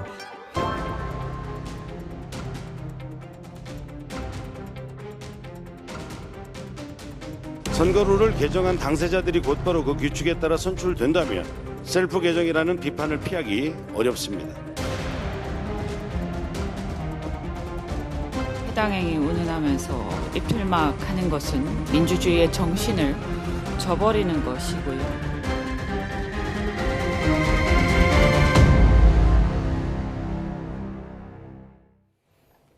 네, 분위기는 상당히 좋았던 것 같습니다. 그런데 이제 가장 기억에 남는 게 이 대통령의 정청래 대표를 향해 한 말입니다. 혹시 반명이십니까? 라고 물었거든요. 어떻게 보셨어요? 이 대통령의 돌직구. 사실 정청래 당대표가 당선됐을 때도 첫 그 이재명 대통령의 당부가 원팀 정신이었습니다. 예. 그런데 그만큼 과연 원팀으로 우리 이재명 정부를 지원해 줄 수 있을까에 대한 걱정이 뒤에 딸려 있었는데, 그 걱정이 현실화되고 있는 것에 대한 재차 우려를 한번 견적으로 날렸다. 저는 그렇게 평가를 하고 싶은데요. 예. 아시다시피 지금 이른바 검수완박 이후에 있는 입법, 지금 중수청이라든가 이런 부분에 대해서 정부안을 냈음에도 불구하고 강성 민주당 지지층이 그 부분에 반발을 하고, 그 의견을 받아서 지금 당에, 특히 정청래 대표 같은 경우에는 이번 기회에 검찰 완전히 잘라버려야 된다, 이런 강경 노선을 걷고 있으면서 그런 문제가 있었고, 나아가 이재명 대통령이 당 대표일 때 선출했던 그 지역위원장 내지 그런 분들이 또 뽑았던 이 대의원들, 이 부분에 있어서의 한 표당 한 20표 된 것을 사실상 다 잘라버리고 1인 1표로 만드는 당내에 어떻게 보면 이재명 대통령의 유산을 잘라버리려고 하는 그런 유산에 대해서 이재명 대통령으로서는 상당히 불쾌한 감정을 내부적으로 가지고 있지만 그것을 위트 있게 저는 표현을 했다라고 봅니다. 그런데 더 좀 재미있는 것은 이에 대해서 아이고 그게 아닙니다 형님 이게 아니고 저는 당연히 친명이면서 또한 친청이라고 했습니다. 어떤 언론 같은 경우는 그 친청을 친청와대다라고 평가를 하고 있습니다만 제가 봤을 때는 친명 이꼴 친청이라고 해서 원팀이라고 했지만 오히려 친명 체제와 친청 체제가 똑같이 같이 있다라고 해서 오히려 장군에 대해서 멍군으로 응답했다라고 얘기를 지금 평가를 하고 아마 그것을 듣는 이재명 대통령은 너털 웃었지만 아 이거 정말 당을 장악하기가 만만치 않다라는 얘기와 함께 다가오는 6월 3일 날 있을 민주당의 지방선거와 관련된 공천권 나아가 올 9월 달에 있을 민주당의 당권에 있어서 이거 정청래 어떻게 하지? 라는 생각을 이재명 대통령께서 했지 않을까라는 제 개인적인 강한 추측을 해봤습니다. 예, 관련해서 그 민주당 내 당권을 두고 좀 당 내홍이 있는 모습입니다. 네. 정청래 대표가 1인 1표제에 이제 다시 한번 나서면서 일각에서는 정 대표의 연임을 위한 욕심 아니냐 이런 비판이 나오고 있죠. 예. 사실 정치는 현실이잖아요. 그리고 결과를 예측하게 된다면 현 당대표에게 유리한 당규 개정, 당원 당규의 개정인 것은 맞다라는 것을 부인하기 좀 어려울 것이고요. 예. 그것이 지금 논란으로 지금 진행 중인 것은 1인 1표제에 대한 찬반이 논란이 아니고 이것이 다음 당대표의 누구에게 유리하게 적용될 수 있으니 현 체제로 갈 것이냐 공정하게 경쟁을 할 수 있게 현 체제에서 많은 사람들이 준비를 해왔을 수도 있잖아요. 그것에 갑자기 바꾸는 게 불합리할 수 있지 않느냐 이 논란이 있는 것입니다. 이제 그런 당내 논란이 있는 가운데 대통령이 반명이냐 이렇게 물어봤다는 것은 제가 볼 때는 당이 지금 나를 너무 가리고 있다라는 이야기를 우회적으로 저는 한 것으로 보이고요. 그러면 대부분 저런 질문을 받으면 저 같으면 그렇지 않은 지금 이재명 정부 성공을 위한 노력과 성과 이런 걸 좀 이렇게 설명을 함으로써 무마를 할 텐데 거기에 친청이라는 이름을 붙였다는 것은 뭐 약간 지지 않는 모습, 굴하지 않는 모습 이것을 보여준 거 아닌가 이런 생각이 듭니다. 자, 민주당의 뇌관이 또 하나 있는 게 지금 검찰 개혁을 둘러싸고 당과 청와대 간 지금 이견이 상당합니다. 이제 오늘 또 뭐 공청회를 겸해서 정책의총이 예정돼 있다고 하는데 이 부분은 어떻게 정리될까요? 그렇습니다. 저는 법조인이기 때문에 그 누구보다도 이 사안에 대해서 관심이 많은 사람입니다.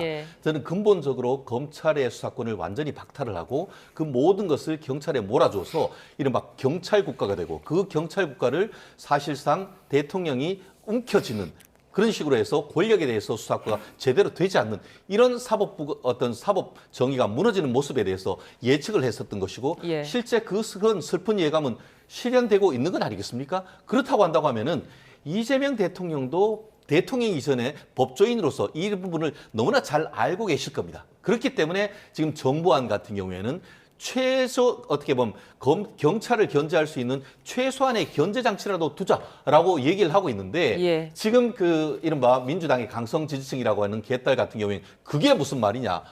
검찰 때문에 노무현 전 대통령이 죽었고 검찰 때문에 이재명 대통령이 그렇게 고초를 당했는데 이번 기회에 완전히 검찰을 없애버려야 된다라는 그런 얘기를 하는데 그것은 정치적인 어떤 수사에 불과한 반면에 저는 그나마 지금 남아있는 이 검찰에 대한 보안 수사권 이것조차 없다고 하면은 저는 대한민국의 어떤 향후의 거악은 제거하는 것이 불가능하다라고 생각합니다. 그렇기 때문에 적어도 지금 검수완박 자체는 저는 그거를 거부를 하고 있습니다만 어쩔 수 없는 상황에서라도 간다고 하면은 현재의 그나마 정부 안에 대해서 왜 지금 전문가들이 그와 같은 보안 수사권이라든가 이 일정 부분의 수사권을 둬야 되는지에 대해서 민주당 내에서도 조금 더 깊이 보고 단순히 이것을 정치적인 논리만 봐서는 안 된다라고 저는 조언을 드리고 싶습니다. 알겠습니다. 이런 가운데 오늘 아침 공천 헌금 의혹의 핵심인 강선우 무소속 의원이 경찰 조사에 나섰습니다. 그 모습 함께 보고 오시죠.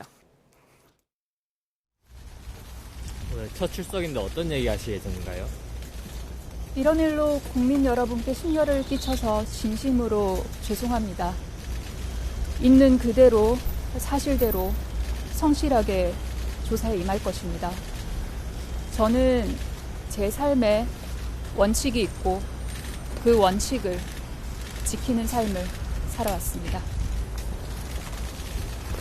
공천원금 1억 지급 받으셨습니까? 네, 돈 받고 김경 공천에 도움 준 사실 있으십니까? 네, 원칙을 지키며 살아왔다. 어떻게 들으셨어요? 일단은 이 녹취가 지금 공개된 상황이잖아요. 네.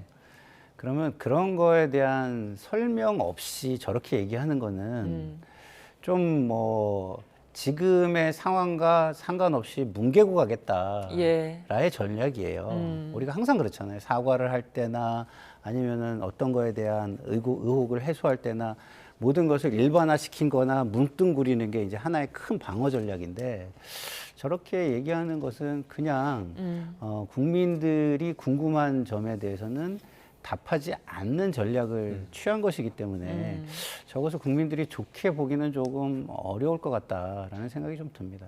오늘 이제 경찰 소환 시점을 두고도 말이 많습니다. 그러니까 이제 늑장 수사 논란이거든요. 어떻게 보고 계세요? 경찰이 지금 수사를 하는지 아니면은 공개 드라마를 찍고 있는지 수사의 기본은 밀행성과 신속성입니다. 예. 아시다시피 서로 말이 다르다는 것이 나오는 것 자체가 수사가 실패로 가고 있다는 그것을 간접적으로 반증하는 것이거든요. 예. 진술이 다르다는 것 자체만으로도 사실은 공범으로서는 굉장히 중요한 정보이란 말이에요. 예. 그러면은 그런 외부의 어떤 그런 얘기가 나오기 전에 대지를 통해 하든가 미리 어떤 정보를 제안하고 그러면 다 얘기를 하고 서로가 그 다른 상황 속에서는 대지를 하거나 그에 따라서 날카로운 물증을 함으로써 거짓말을 자백받는 이게 수사인데 이거는 지금 수사를 하도록 해서 해외 문제가 됐음에도 불구하고 가장 돈을 줬다는 김경 그 시의원 같은 경우에는 미국에 갔다가 무슨 유람을 갑니까? 그거는 한마디로 범죄 혐의를 있는 사람이 도주 우려가 있는 것이고 도주를 했는 거란 말이에요. 그러면 해외에 갔다 오면은 그렇게 해서 에스코트까지 받아줄 것이 아니고 거기에서 긴급 체포를 해야 되는 사람이에요. 거기다가 1억씩이나 된 것은 우리가 형법을 넘어서 특정범죄 가중처벌법상의 뇌물 이렇게 되면은 무기 또는 10년 이상 유기징역입니다. 실질적으로 명태균 씨라든가 관련되는 사람들이 이런 정치자금법 위반 그리고 뇌물 이런 부분에 대해서 어땠습니까? 전부 다 지금 깜빵 가 있습니다. 물론 6개월이 넘어가지고 지금 불구속 재판을 받고 있습니다만 대부분 다 100% 이 정도면 구속되는 사안입니다. 그런데 이 상황 속에서 강제 수사돼가지고 체포영장, 구속영장 되는 사람이 하나도 없는 이런 상황 이거는 초현실적 상황인 것이고 경찰은 권력이 있고 능력이 있고 현역 국회의원 장관 후보에 대해서는 수사를 하지 않겠다는 것이나 마찬가지란 말이에요. 예. 그렇기 때문에 이제 와가지고 수사하는 척하는 것인지 저는 이번에 들어가서 이렇게 어떻게 보면 강선호 의원도 자발적으로 걸어왔다고 하지만 만약에 그렇다고 한다고 하면 죄를 딱 잡아댄다. 저는 오늘 바로 구속영장 청구하는 것이 저는 맞다고 봅니다. 자, 이 늑장 수사 논란은 김병기 의원에도 같이 이어집니다. 네. 그러니까 김 의원이 이 사건에 이제 문제의 녹취를 간 사람인데 경찰이 아직까지 김 의원 소환에 좀 유보적인 입장이거든요. 왜 그런 걸까요? 아무래도 경찰은 그 독립성이나 이런 것들이 뭐 검찰청법이나 이런 거에 의해서 보호되는 게 좀 약하다고 저는 보고요. 그런 측면에 지금까지의 뭐 관행 이런 것들이 조금 그리고 조직이 너무 크다 보니까 예. 또 일사불란하게 관리가 좀 안 되는 부분도 있을 것이고 생각하는 게 다 다를 수도 있을 것이고 이런 것들이 좀 드러나고 있는 것 아닌가 이런 차원에서 뭐 많은 비판을 받을 수밖에 없는 상황인 건 맞다. 그렇지만 언론이나 국민의 관심이 집중되면서 수사를 지금 열심히 해서 성과를 좀 내고 있는 것도 조금 인정은 해줘야 되는 부분이 있다. 이런 말씀을 드리고 싶은 게 예. 김경 시의원이 진술 변화를 지금 보이고 있잖아요.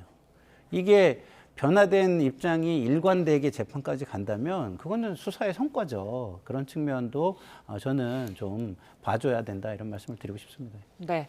자, 끝으로 국민의힘 소식도 짚어보겠습니다. 장동혁 대표, 오늘로 이제 단식 6일째가 됐어요. 근데 계속해서 국민의힘에서는 신천지 특검과 이 통일교 특검을 따로 해야 한다 이런 입장이거든요. 기본적으로 쌍특검, 그러니까 통일교 특검과 지금 얘기하고 있는 강선우, 김병기, 공천헌금 특검 그 두 개를 얘기를 하고 있는 것이죠. 예. 실질적으로 국민들한테 물어보세요. 통일교 특검 내지는 강선우 특검 하면 이게 무슨 것이 말이고 지금 좀 전에 얘기하는 것처럼 경찰이 제대로 수사를 하지 않고 있네. 그렇다고 하면은 살아있는 권력에 대해서 독립성, 중립성을 가지고 수사기관이 수사를 해야겠네라는 공감대가 있습니다. 근데 갑자기 신천지 특검? 그게 뭐지? 신천지가 뭔지도 사실 잘 모른단 말이에요. 그런데 갑자기 민주당 같은 경우에는 통일교 특검으로 해서 국민의힘 쪽에서 문제가 될 때 권성동 전 원내대표에 대해서는 구속시키고 그 과정 속에서 수사에 대한 것, 한마디로 이른바 참엄마라고 하는 한학자 총재에 가서 넙죽절하고 돈 받아왔다. 그런 것은 일일이 다 가발켜가지고 국민의힘 얼굴에는 사실은 이게 먹칠을 하면서 민주당에서도 거의 비슷한 일이 있었는데 제대로 수사를 하고 있습니까? 오히려 민주당 쪽에도 그와 동일 내지는 더한 부분이 있었음에도 불구하고 완전히 지금 지난번 그 민주기 특검은 덮어버렸지 않습니까? 예. 그러면은 그 부분에 대해서 수사를 하고 특검을 해야 된다는 논리는 충분히 서는 것이고 국민들의 공감대도 있는 것입니다. 그러면 그거를 받아서 하면 되는 것이고 그 과정에서 얘기했던 신천지 특검 필요하면 저는 해야 된다고 봅니다. 그렇다고 하면 그것 외에 신천지만 있겠습니까? 오히려 민주당 같은 경우에 지난 이재명 대통령 대선 캠프 같은 경우에는 또 다른 어떤 그 신흥 종교와 관련되는 커넥션이 있다는 것도 드러나는 겁니다. 예. 그러면은 그런 부분을 같이 모아가지고 한 번에 일망타진하자라는 것으로 해서 하면 되는 것인데 아예 그것을 신천지 특검을 빌미로 해서 그냥 깔아뭉개고 있지 않습니까? 저는 이 부분 지금 어제 같은 경우에는 신임 민주당 관련 그 어떤 당대표를 비롯해서 같이 청와대에서 같이 만찬하는 거 좋습니다. 그렇다고 하면은 국민의힘 당대표가 지금 목숨을 걸고 지금 단식하는 그거에 대한 것도 어떤 생각이 있고 나아가 지금 홍익표 전 원내대표가 지금 정무수석에 있는데 그분을 통해서라도 어떤 메시지라도 던지려고 하는 그런 어떤 여당으로서의 여유가 있어야 되는 것이 아닌가 저는 생각합니다. 이제 쌍특검에 대해서 민주당에서도 이렇게 딱히 양보할 분위기가 아닌데 이렇게 되면은 장동혁 대표는 단식을 끝낼 명분은 어디서 찾아야 될까요? 그러니까요. 이게 지금 하신 말씀이 국민들 입장에서는 다 국민의 이해와 부합하는 말씀들이잖아요. 예. 근데 왜 장동혁 대표가 얘기하니까 국민들이 그거에 관심을 갖거나 지지를 안 해주죠? 그것은요, 이 메신저의 자격 자체를 지금 불신하고 있다는 거예요. 저 이야기를 하는 건 다른 의도가 있다. 진짜 국민의 이익 관점, 공익의 관점에서 정의를 바로 세우고 이러려고 하는 것이 아니다라고 예. 생각하고 있기 때문에라고 생각하고요. 그런 것들을 민주당이 아는 한 그것이 압박이 되기가 힘들다. 국민의 지지가 국민의 이익에 부합하는데 확 올라와야 압박이 되는 것이고 그리고 기본적으로 이 특검이 제2차 종합특검 내란 혐의 김건희 피고인 관련 그걸 했잖아요. 예. 그래서 논리적으로도요. 국민의힘에 절대 우위의 논리가 있어요. 근데 그 절대 우위의 논리를 가지고도 안 먹힌다면 국민의힘은 그것이 어디서 비롯됐는지 그 문제가 자기들에게 어디서 비롯된 뭐 누구나 알죠. 이건 윤석열 피고인과의 관계, 불법 계엄의 원죄에 대한 속죄와 반성 이게 없는 데서 비롯되는 것입니다. 예. 그렇기 때문에 그 부분도 깔끔하게 하면서 이런 얘기를 하면 민주당 쪽이 많이 아파할 것이다 이런 말씀을 드리고 싶네요. 예, 장동혁 대표 앞으로 어떤 출구 전략을 찾을 수 있을지 좀 지켜봐야겠습니다. 지금까지 김상일 정치평론가 최진영 변호사와 함께했습니다. 고맙습니다.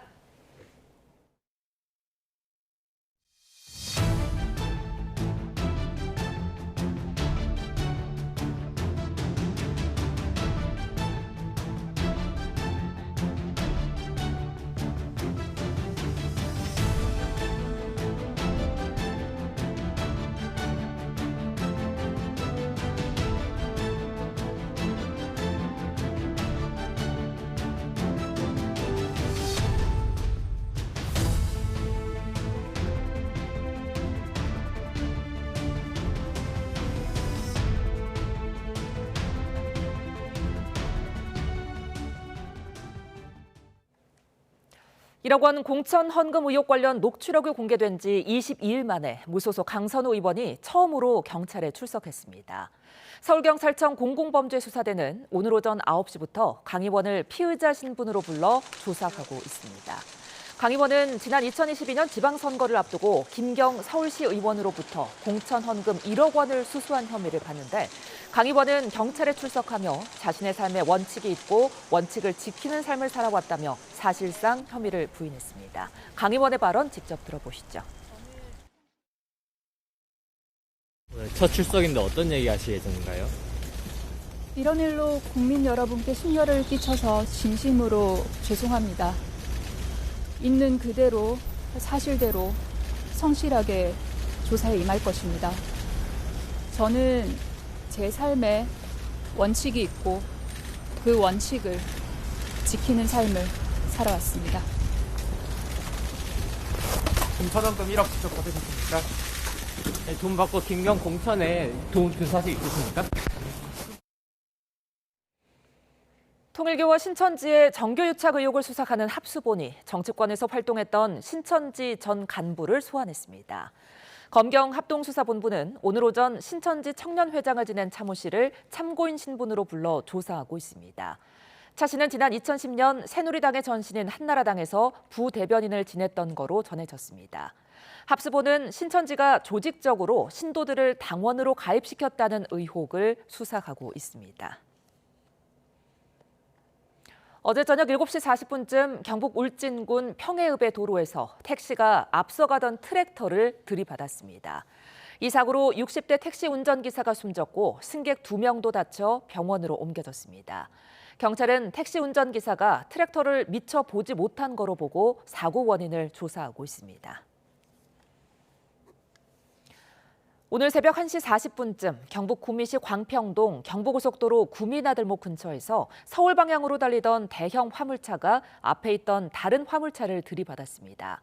이 사고로 뒤쪽 화물차에 탄 60대 운전자가 숨졌고 들이받친 차 운전자도 다쳐 병원으로 옮겨졌습니다.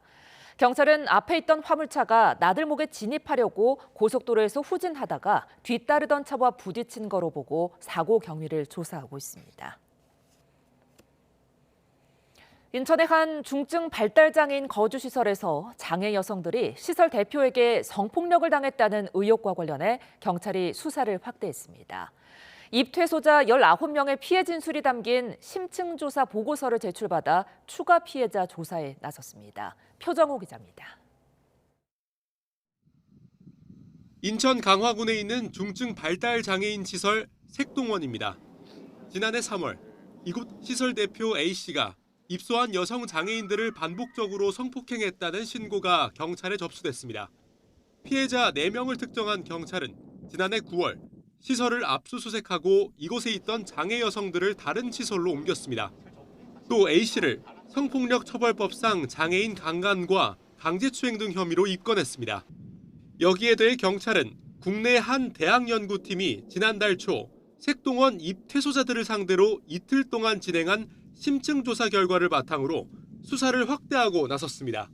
조사를 받은 여성장애인 19명 전원이 A씨로부터 성폭행 등 성적인 피해를 겪었다고 주장한 걸로 전해졌습니다. 연구팀은 의사표현이 어려운 경우 전문 기법을 활용해 피해 상황을 파악한 걸로 전해졌습니다.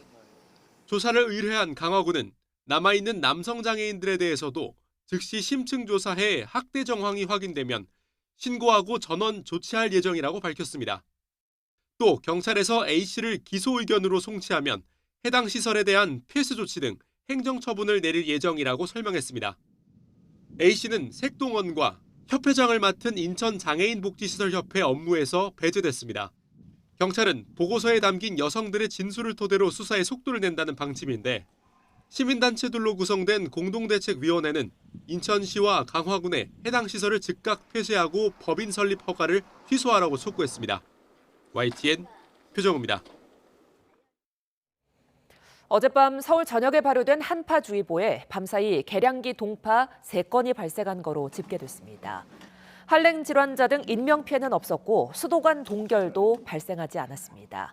서울시는 한파 위기 단계가 주의로 격상되자 어젯밤 9시부터 1단계 근무 명령을 내리고 비상근무 80개 반 262명, 순찰 82명으로 구성된 한파 종합지원 상황실 가동에 들어갔습니다. 노숙인과 독거 어르신, 쪽방 주민 등 취약 시민 2만 2천여 명을 대상으로 돌봄 활동에 나서고 한파 응급대피소와 한파 쉼터 등 시설 운영을 시작했습니다.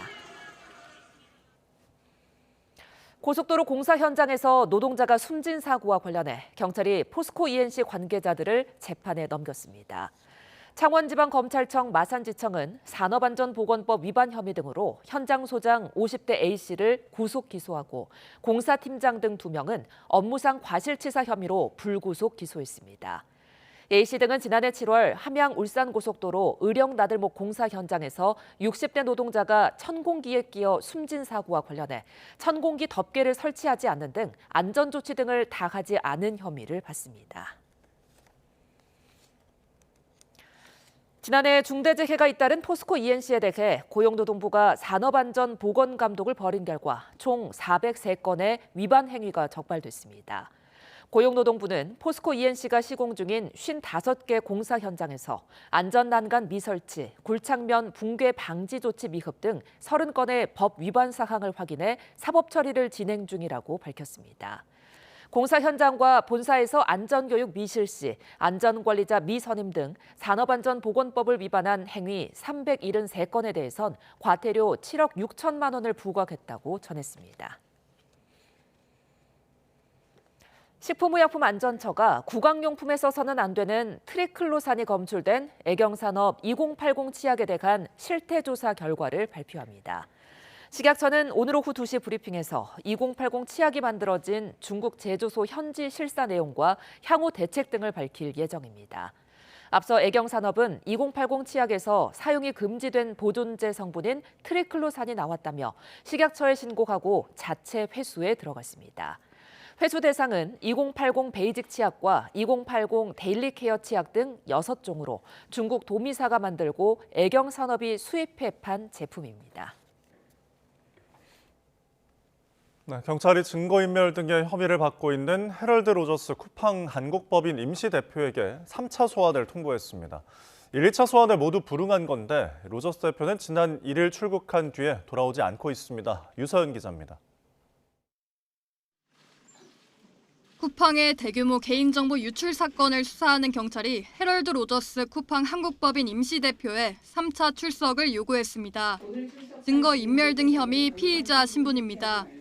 로저스 대표는 앞선 경찰의 1차와 2차 소환에 모두 응하지 않았습니다. 경찰청 국가수사본부 관계자는 로저스 대표로부터 출석 의사가 확인되지 않았다고 밝혔습니다. 이어 로저스 대표로부터 출석, 불출석 여부에 대한 확인 자체가 없었다고도 설명했습니다. 경찰의 수사 협조와 출석 의사를 전달하고 적극 협의 중이라던 지난 13일 쿠팡의 공식 입장과는 배치됩니다. 국회 청문회를 마치고 지난 1일 출국한 로저스는 현재까지도 해외 체류 중입니다. 경찰은 로저스 대표가 3차 출석 요구에도 불응할 경우 체포영장 신청도 검토하는 거로 알려졌는데 전문가들은 로저스 대표가 외국인 신분인 만큼 체포영장이 발부된다고 해도 집행하긴 어려울 거란 의견입니다. 살인이라든가 테러, 대형 마약 같은 중범죄 같으면 모르겠지만 한국 정부와 미국 정부가 의지라든가 바라보는 시각 이게 동일해야 돼요. 쿠팡은 로저스 대표가 1차와 2차 소환에 응하지 않았다는 사실이 알려지자 지난 13일과 달리 공식 입장이 없다며 돌연 태도를 바꿨습니다. 쿠팡 TF를 꾸린 경찰은 엄정하게 수사하겠다는 입장이지만 로저스 대표가 이대로 입국하지 않을 경우 수사가 쉽지 않을 전망입니다. YTN 유서연입니다. 고환율에도 불구하고 서학개미에 미국 주식 투자가 이어지면서 국내 투자자의 미국 주식 보관액이 250조 원을 넘어섰습니다. 한국예탁결제원에 따르면 지난 15일 기준 미국 주식 보관액은 1,705억 달러, 우리 돈으로 약 251조 원으로 집계됐습니다. 연말과 비교해 불과 2주 만에 10조 원 넘게 늘어난 규모입니다. 보관액 상위 종목에는 테슬라가 270억 달러 넘게 보관돼 1위를 차지했고 엔비디아가 179억 달러, 알파벳 72억 달러 순으로 주요 기술주가 뒤를 이었습니다. 정부가 오는 6월에서 7월 출시하는 이재명 정부표 정책 펀드인 국민참여형 국민성장펀드에 대한 세제 혜택을 확정했습니다. 3년 이상 장기 투자할 경우 최대 40%를 소득공제하고 배당 소득에 대해서는 9% 분리과세하기로 했습니다. 재정경제부는 올해 경제성장 전략 후속 조치로 이 같은 내용을 담은 조세특례제한법과 농어촌 특별세법 개정을 다음 달 임시국회에서 논의한다고 밝혔습니다. 국민참여형 국민성장펀드 절세 혜택은 납입금 2억 원까지인데 3천만 원 이하부는 40%, 3천만 원에서 5천만 원 이하부는 20%, 5천만 원에서 7천만 원 이하부는 10% 소득공제 혜택을 줄 예정입니다. 지난해 12월 전국 아파트 청약 경쟁률이 한 자릿수 성적을 이어간 가운데 서울의 경쟁률은 150대 1을 웃돌며 쏠림 현상 심화를 나타냈습니다. 분양평가 전문회사 리얼하우스가 한국부동산원 청약홈 자료를 분석한 결과 지난해 12월 전국 아파트 1순위 평균 청약 경쟁률은 6.93대 1로 집계됐습니다. 반면 서울에서는 지난해 12월 1순위 청약 경쟁률이 155.98대 1로 지난 2022년 1월 이후 최고치를 기록했습니다.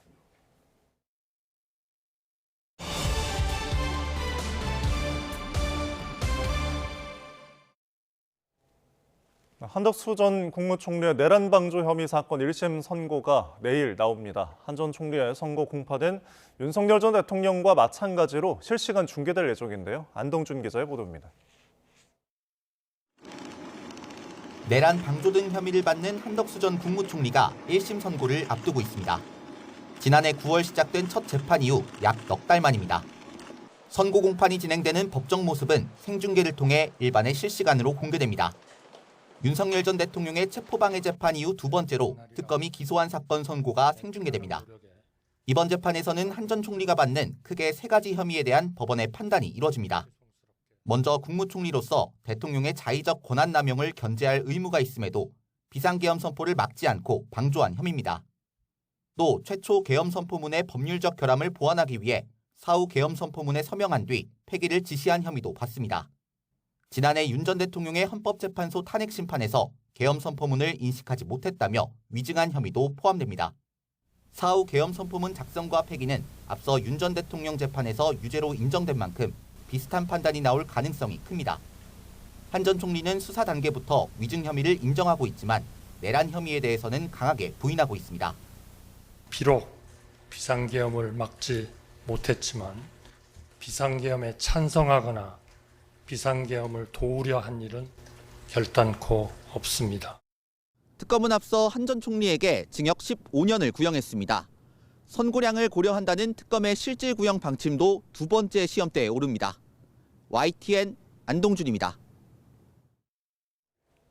내일 있을 한덕수 전 총리 재판에서 12.3 비상계엄 선포 행위가 내란죄에 해당하는지에 대한 법원의 첫 판단이 나올 것으로 보입니다. 윤석열 전 대통령 재판 선고에도 영향을 미칠 수밖에 없을 전망입니다. 김영수 기자입니다.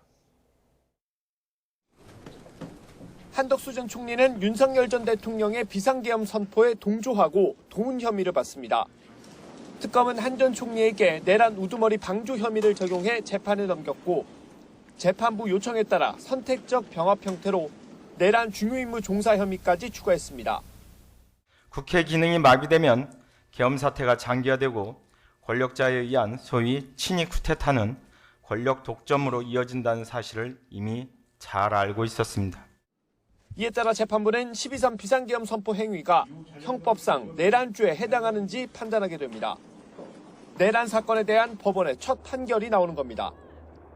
내란죄 인정 여부는 국헌을 문란하게 할 목적과 폭동이 있었는지로 가릅니다. 특검은 12.3 비상계엄 당시 국회와 선관위 등의 군병력과 경찰이 출동했고 국회의원 출입을 막거나 정치인 체포까지 시도한 만큼 내란죄 구성 요건에 모두 해당한다고 봤습니다. 하지만 윤석열 전 대통령은 경고성 계엄이었고 충돌도 없었다고 반박합니다. 저는 이게 지금 국정이 완전히 마비된 상태라고 판단을 했고, 그리고 감사원장까지 이제 탄핵을 하는 마당이 됐기 때문에 이거를 좀 국민들에게 이 상황에 국가의 이런 비상상황이고 상황의 심각성을 알려야 되는데.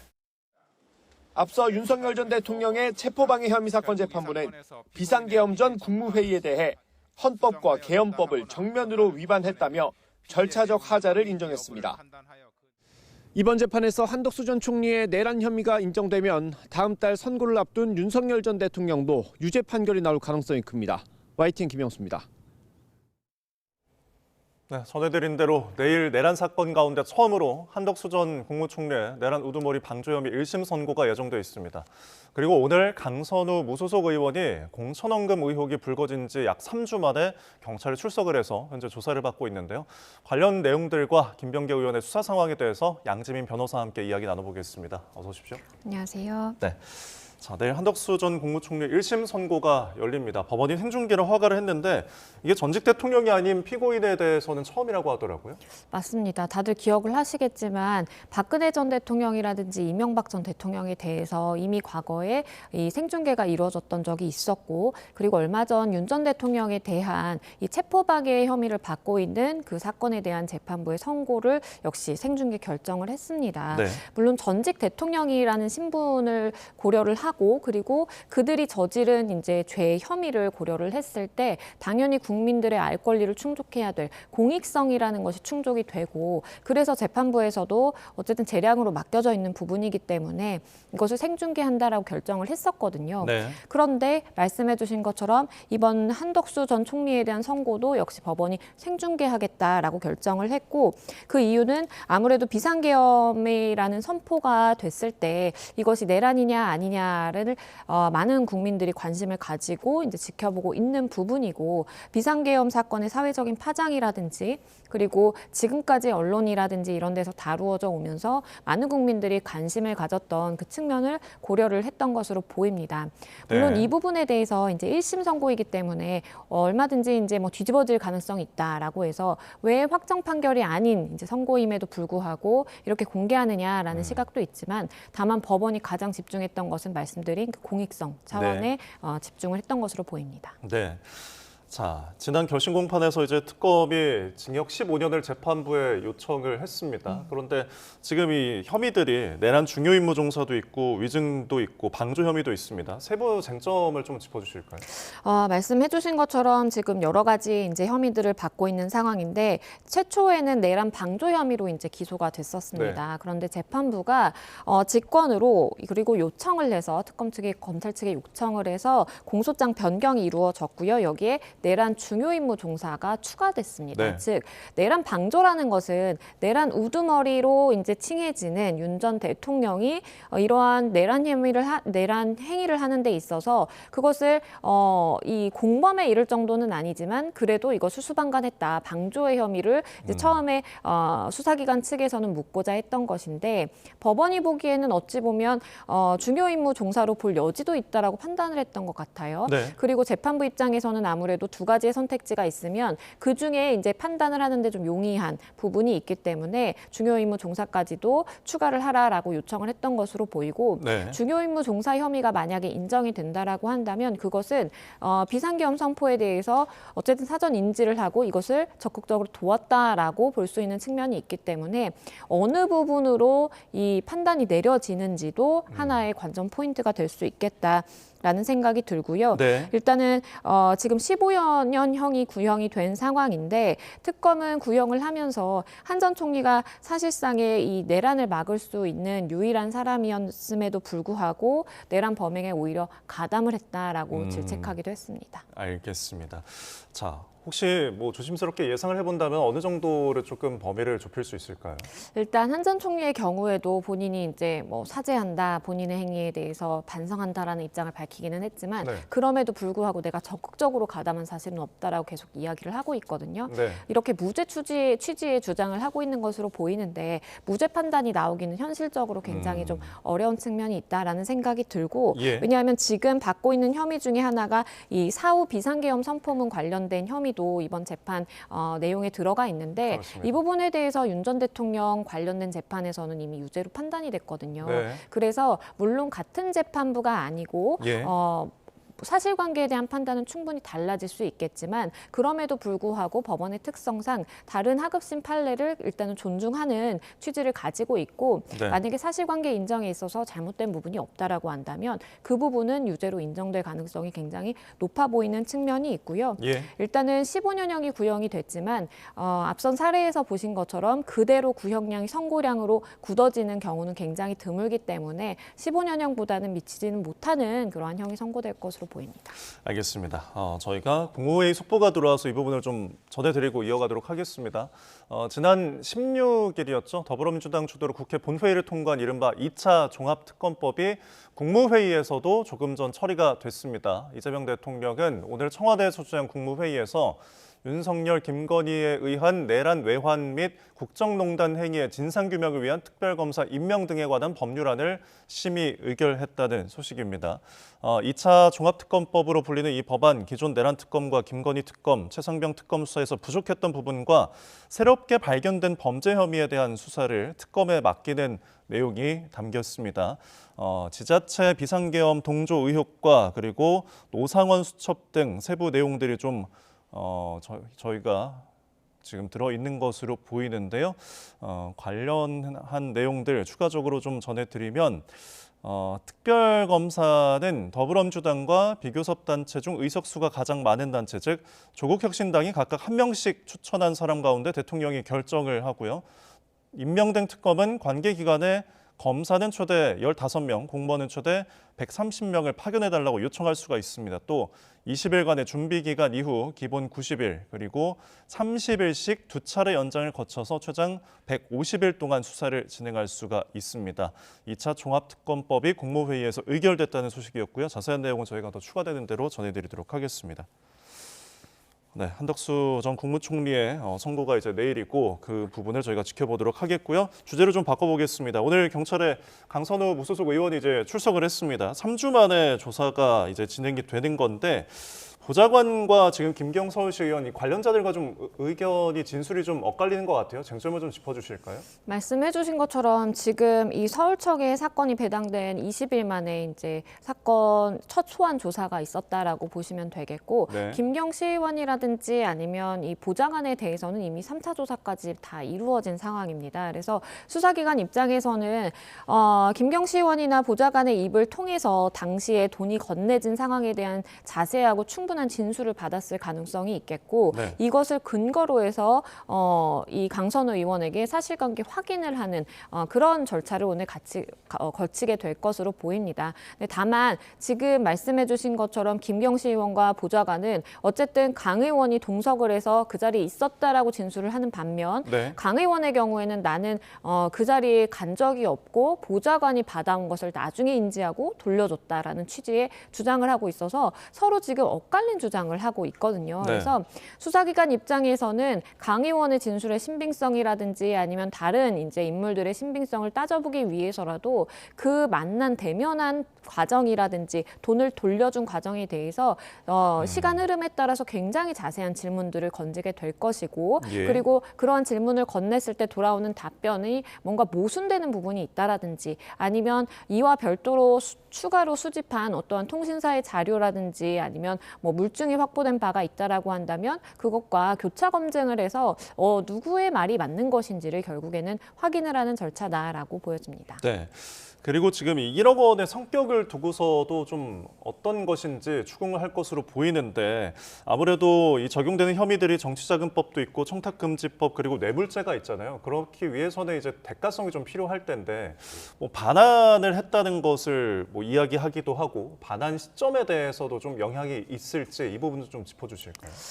지금 물론 이 강 의원의 경우에는 나는 이제 돌려줬기 때문에 어쨌든 나의 수중에 들어온 것은 맞지만 그건 내가 받은 것도 아니고 보좌관이 받아와서 난 인지를 하고 돌려줬다라는 취지로 이야기를 하는데 네. 근데 중요한 것은 죄의 성립에 있어서는 물론 내가 인지한 그 즉시 돌려준다면 이것에 대해서 처벌을 하기는 어려울 수 있겠지만 지금 이미 그 김병기 의원과의 녹취를 들어보면 네. 돈을 받았고 그 즉시 돌려주지 않은 채로 김병기 의원을 만나서 이런 상담이라든지 얘기를 하고 그 이후에 아무튼 돌려주겠다라는 취지로 이제 이야기를 한 것으로 보이기 때문에 물리적인 그 날짜만 생각을 해보더라도 최소한 뭐 3, 4일 정도는 소요가 된 것으로 보여요. 물론 우리가 돈을 받았다가 돌려줬을 때 그러면 며칠 안에 돌려줘야 죄가 되고 아니고인지 이렇게 물리적으로 딱 며칠이다라고 나눠서 생각을 하진 않지만 우리가 불법 영득의사라는 것, 내가 이 돈을 좀 가질까라는 생각을 언제 했느냐라는 그 관점을 두고 지켜봤을 때 네. 그 즉시 돌려주지 않으면 사실상의 유죄로 인정되는 경우가 많거든요. 그렇기 때문에 반환 시점을 두고 강 의원이 어떻게 다툴지는 과연 진술을 어떻게 할지 좀 지켜본 이후에 이야기를 드릴 수 있을 것 같고 다만 본인도 알 것입니다. 이것을 뭐 4일 후에 돌려줬다고 한들 한 달 후에 돌려줬다고 한들 이미 본인이 받은 것은 인정을 했기 때문에 네. 그 즉시 돌려주지 않은 이상 굉장히 불리하다라는 점에 대해서는 충분히 알고 있을 것으로 보입니다. 네. 뭐 진술들이 엇갈리고 있는 상황에서 물증이 좀 핵심적인 역할을 할 수 있을지도 궁금한데 지금 강선호 의원의 그 핸드폰 비밀번호 제공을 좀 협조하지 않고 있는 상황이잖아요. 근데 끝까지 이것을 좀 거부를 하면은 뭐 강제할 수 있는 방법이 있을까요? 사실상 강제할 수 있는 방법은 없습니다. 네. 왜냐하면 본인이 어쨌든 우리가 진술 거부권이라는 것도 있는 것처럼 수사기관에 어쨌든 출석을 해서 응하지만 비밀번호까지 다 제공을 해야 된다라는 것은 어떠한 의무로서 마련이 되어 있는 것은 아니고 예. 그리고 증거인멸 역시도 본인이 했을 때에는 또 처벌을 하지 않는 부분이 있기 때문에 이 부분에 대해서 수사기관은 좀 답답하겠다라는 생각이 들고 그도 그럴 것이 김경시 의원이 이 미국으로 출국을 한 이후에 텔레그램이 탈퇴가 됐다 다시 재가입되는 것들이 반복이 됐고 그러면서 많은 이제 물증들이 아마 사라졌을 가능성이 굉장히 높고 네. 그리고 강 의원 역시도 휴대전화는 제공을 했지만 이걸 풀 수 없는 상황이라고 한다면 디지털 포렌식도 맡길 수 없고 유의미한 증거를 확보할 수 없거든요. 예. 그렇기 때문에 그런 부분에 있어서의 좀 아쉬움은 남고 그것은 앞으로 되돌아가서 수사기관이 빠르게 움직이지 못했다라는 점을 또 지적을 할 수밖에 없는 측면과 연결이 됩니다. 네. 그리고 마지막 주제를 좀 짚어보자면 김병기 의원에 대한 각종 의혹도 경찰이 지금 수사를 하고 있는 상황이잖아요. 지금 관련자를 총 34명을 조사했다고 했는데 김병기 의원 아직 소환을 하지 않은 상황이에요. 좀 현재까지 상황을 좀 짚어주실까요?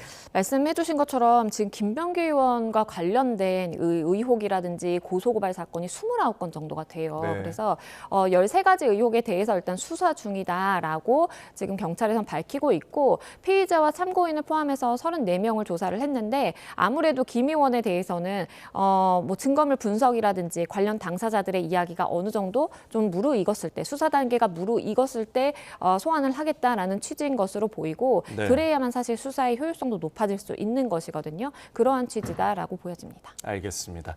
저희 지금까지 양지민 변호사와 이슈들 짚어봤습니다. 고맙습니다. 감사합니다.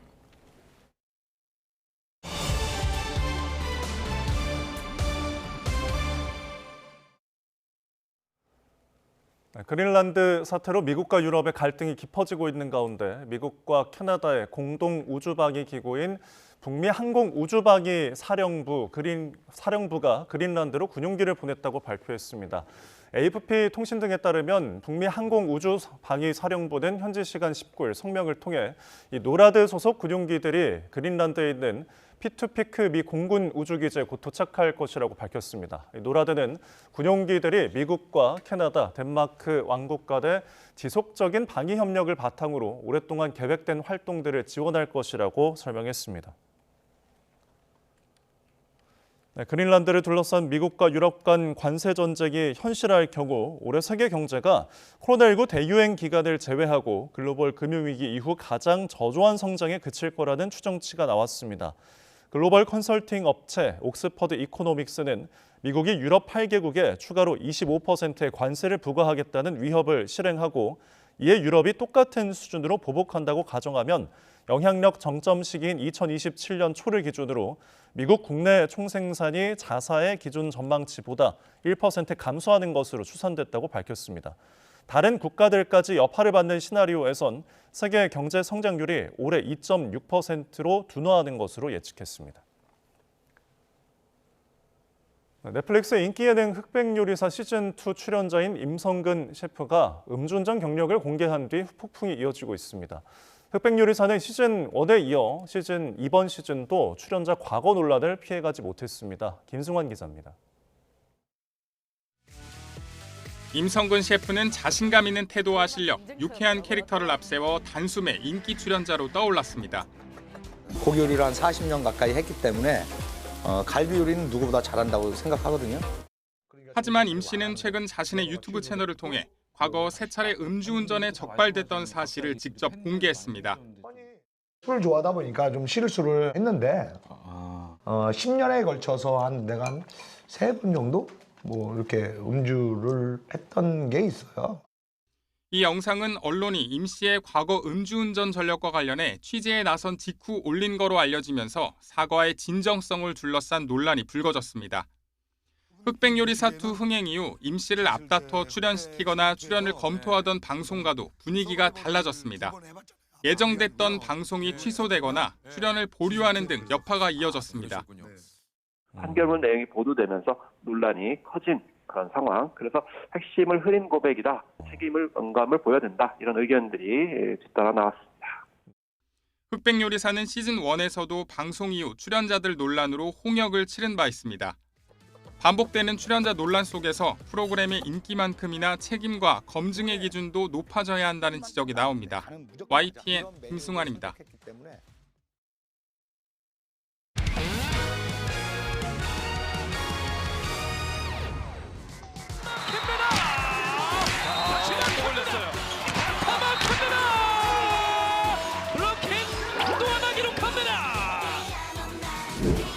차분한 2단 연결. 하이볼 스파이크 막힙니다.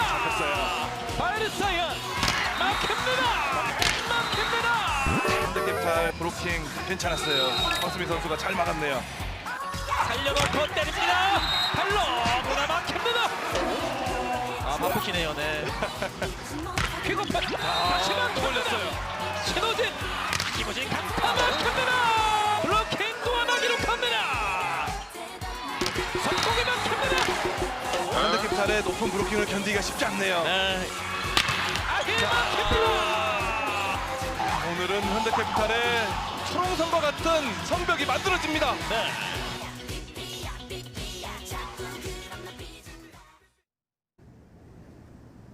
절기 대한인 오늘 올겨울 최강 한파가 본격화했습니다. 오늘 서울 아침 기온은 영하 11.8도, 칼바람의 체감 온도는 영하 18도까지 곤두박질했는데요. 한낮에도 체감 영하 12도 안팎의 강추위가 기승을 부리고 있습니다. 잠깐만 바깥에 서 있어도 볼과 귀가 시릴 정도입니다.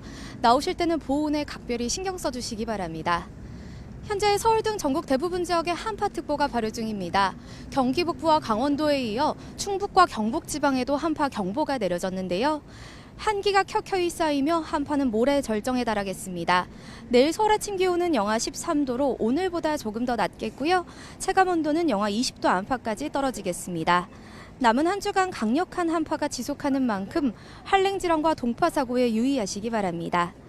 자세한 지역별 오늘 낮 기온은 서울 영하 3도, 대전 0도, 광주 2도에 그치겠고요. 찬바람이 불며 종일 춥겠습니다.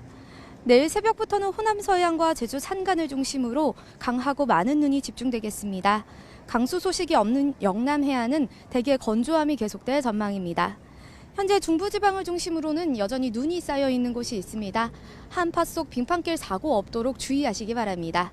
지금까지 YTN 원희다입니다. 이상으로 뉴스나우 마칩니다. 함께해 주신 여러분 고맙습니다.